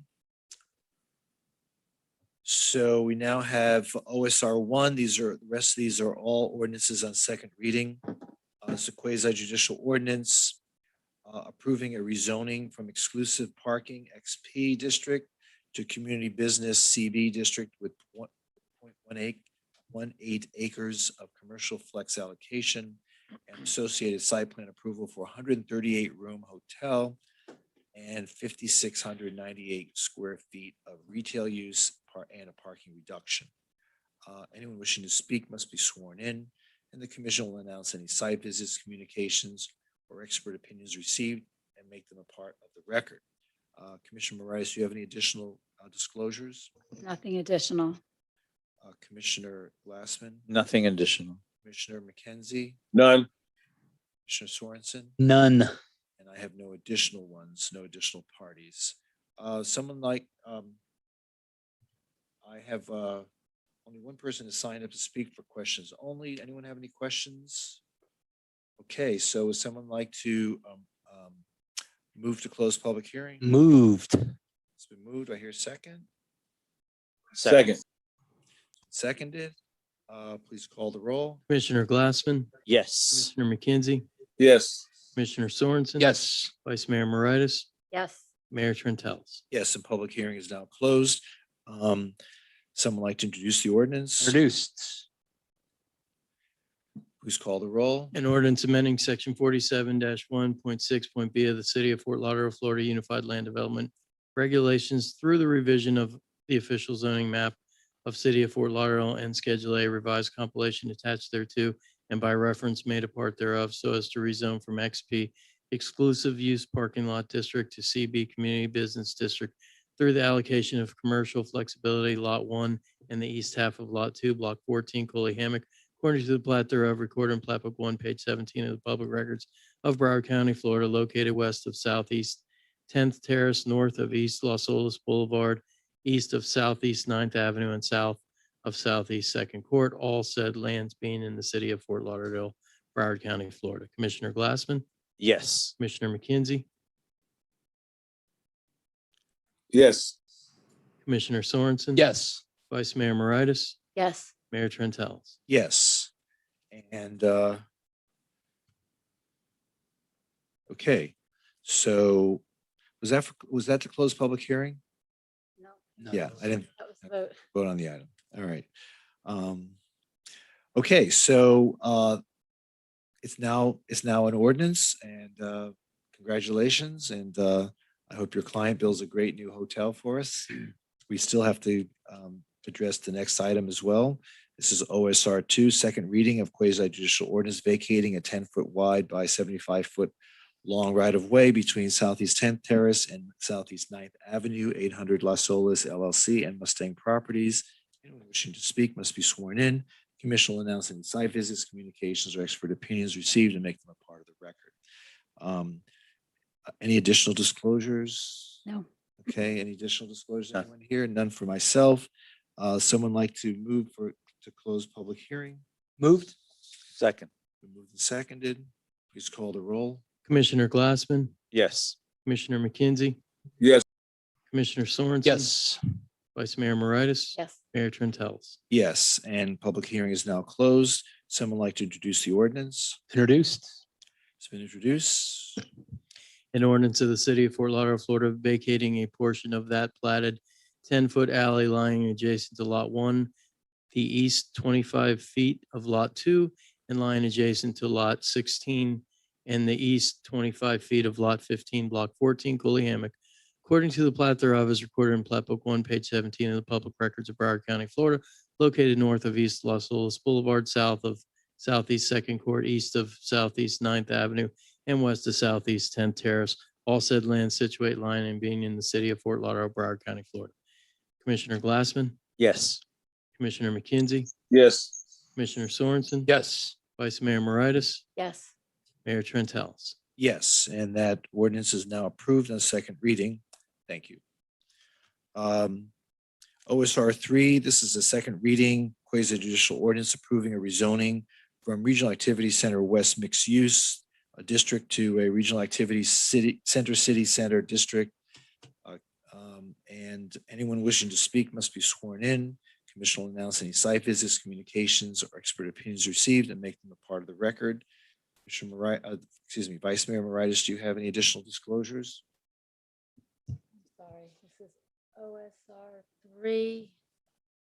This is the rezoning near the Museum of Science.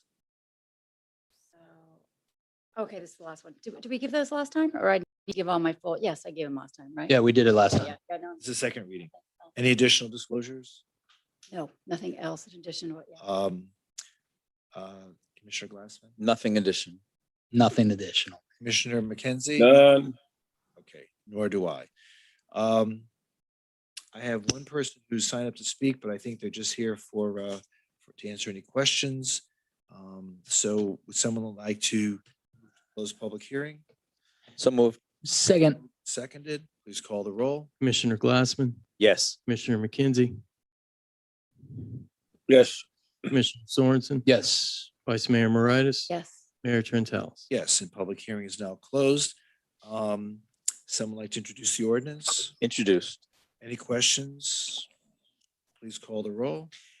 An ordinance amending section 47-1.6.b of the City of Fort Lauderdale, Florida Unified Land Development Regulations through the revision of the official zoning map of the City of Fort Lauderdale and Schedule A revised compilation attached thereto and by reference made a part thereof, so as to rezone from RAC-WMU Regional Activity Center West Mixed Use District to RAC-CC Regional Activity Center City District, all of lots 2, 3, 4, 5, 20, 21, and 22, and a portion of lots 1, 6, 19, 23, and 24. Block 16, all lots 3, 4, 5, 6, 7, 18, 19, 20, 21, 22, and 23, and a portion of lots 1, 2, and 24, and a portion of the 14-foot platted alley, Block 17, Town of Fort Lauderdale, according to the plat thereof recorded in Plat Book B, page 40 of the Public Records of Dade County, Florida, located west of Moffett Avenue, north of Himmershey Street, east of Southwest 4th Avenue, and south of West Broward Boulevard, all said lands being in the city of Fort Lauderdale, Broward County, Florida.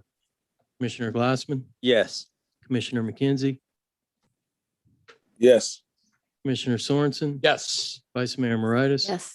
Mayor Trentalis. Yes, that ordinance is now approved on second reading. Okay, so there's nothing additional on this agenda. Do you have anything you want to announce? No closed door session or anything? Do you have We anything? probably should just make an announcement that this is the last meeting, that there will be a virtual option. So when we come back on June the 1st, that the meeting will occur in this room and only in this room. So just a notice to the public that we're doing away with the virtual option, and we'll go back to meeting as normal. Okay, did you all hear that? So hope to see your smiling, friendly faces in the future, starting in our next meeting. Chris, do we get to keep these? Sorry. I'm going to leave that up at least through the summer, and we'll it helps me keep the commissioners apart. Can I get so. mine tinted?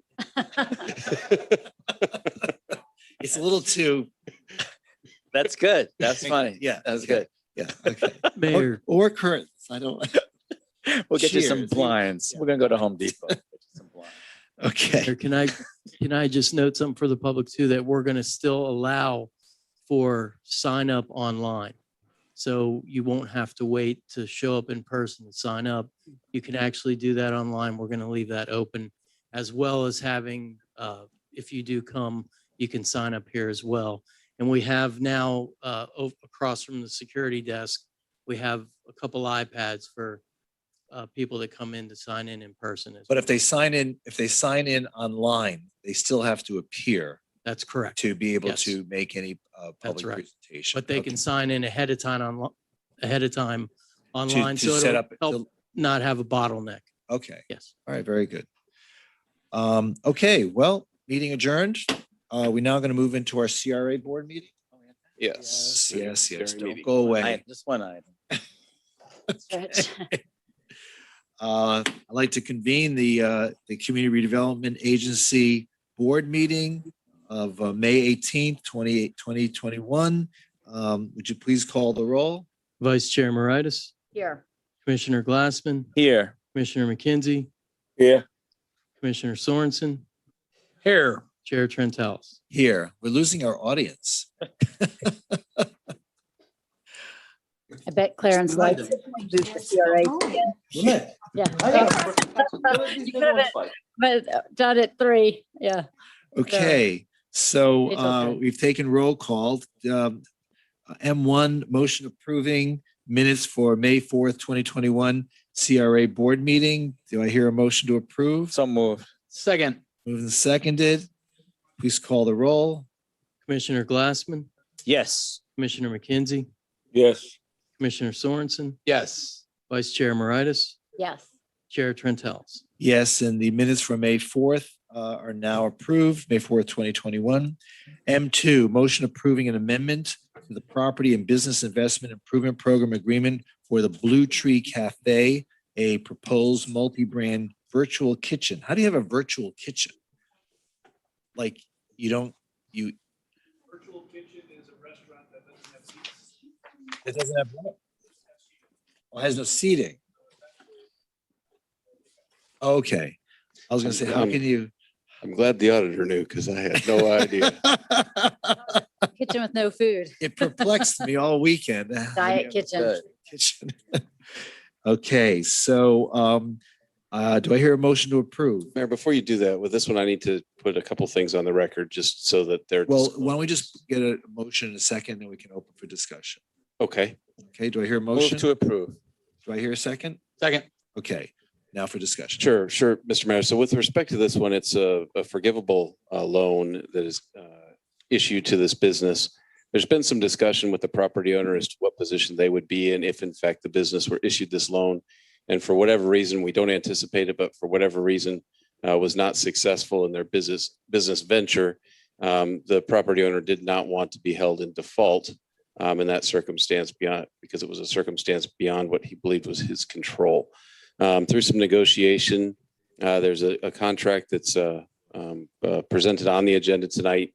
We negotiated some finer points to it. I just need to read these 5 things that we agreed to earlier today as business decisions into the record, and the motion would then be as amended. Well, before you do that,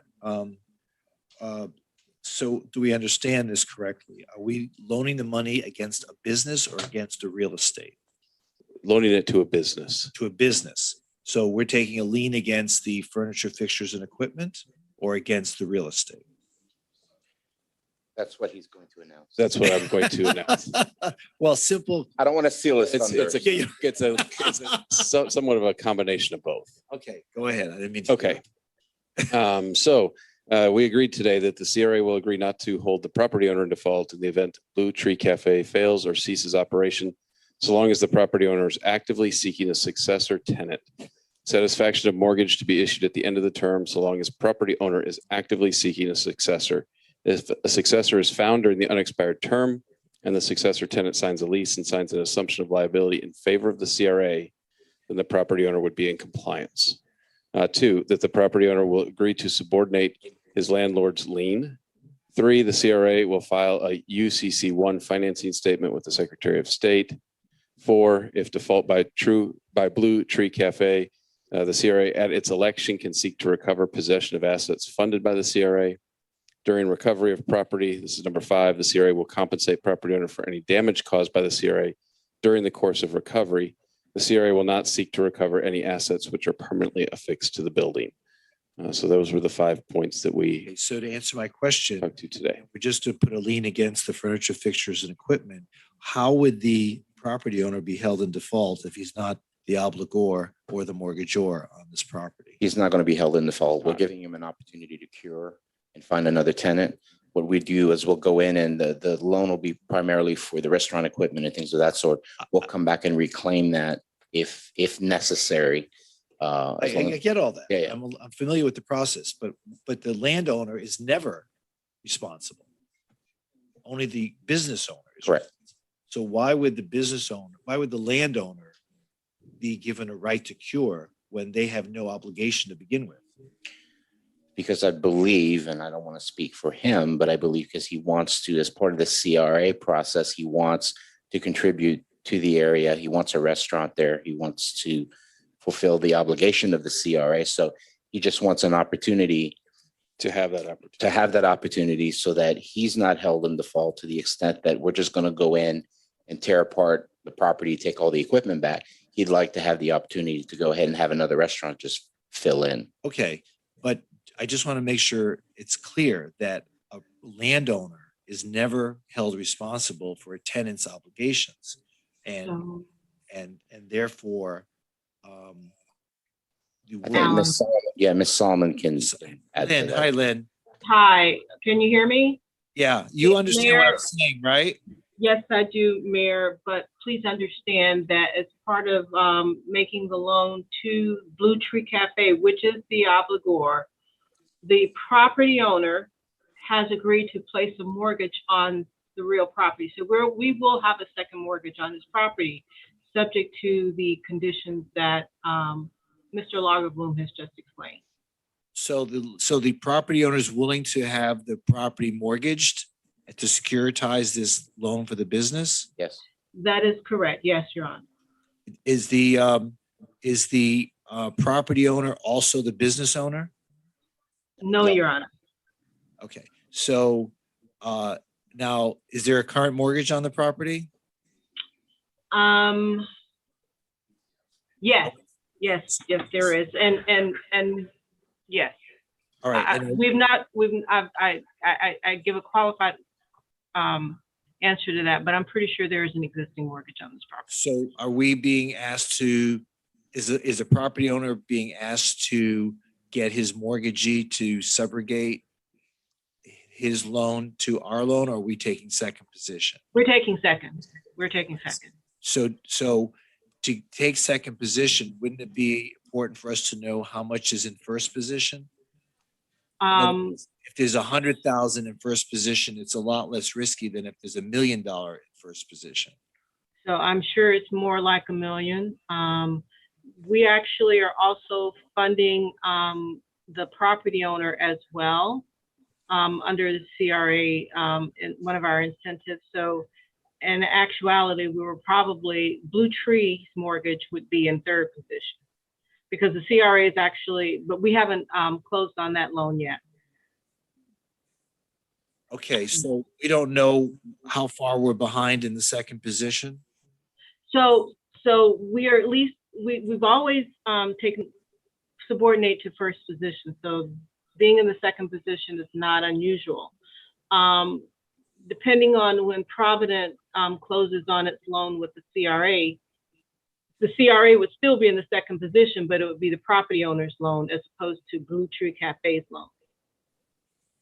Okay, I just, it just puts the city further at risk the greater the first mortgage is, because if they default, even if they default on the first mortgage, we're forced to buy out the first mortgage just to protect our second mortgage. I just don't know how much that would be.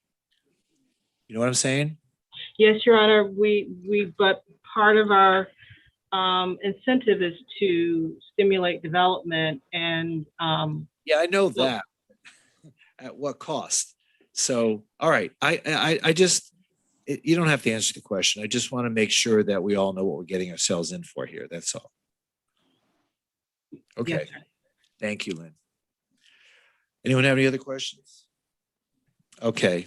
There's a motion and a second. And do you accept the motion as amended by the city manager with the conditions that were attached to it? Yes. And the person who seconded? Yes. Yeah. Okay. With that in mind, would you please call the roll? Commissioner Glassman, Yes. Commissioner McKenzie, Yes. Commissioner Sorensen. Yes. Vice Chair, Yes. Chair Trentalis. Yes. The next two items, there's a request to defer to June 15th. Do we have to do that by motion?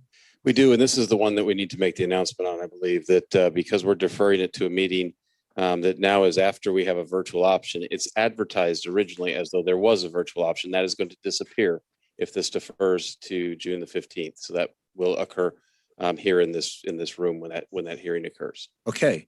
So PH1 request to defer. Do I have a motion to defer to June 15th? Move to defer. Second.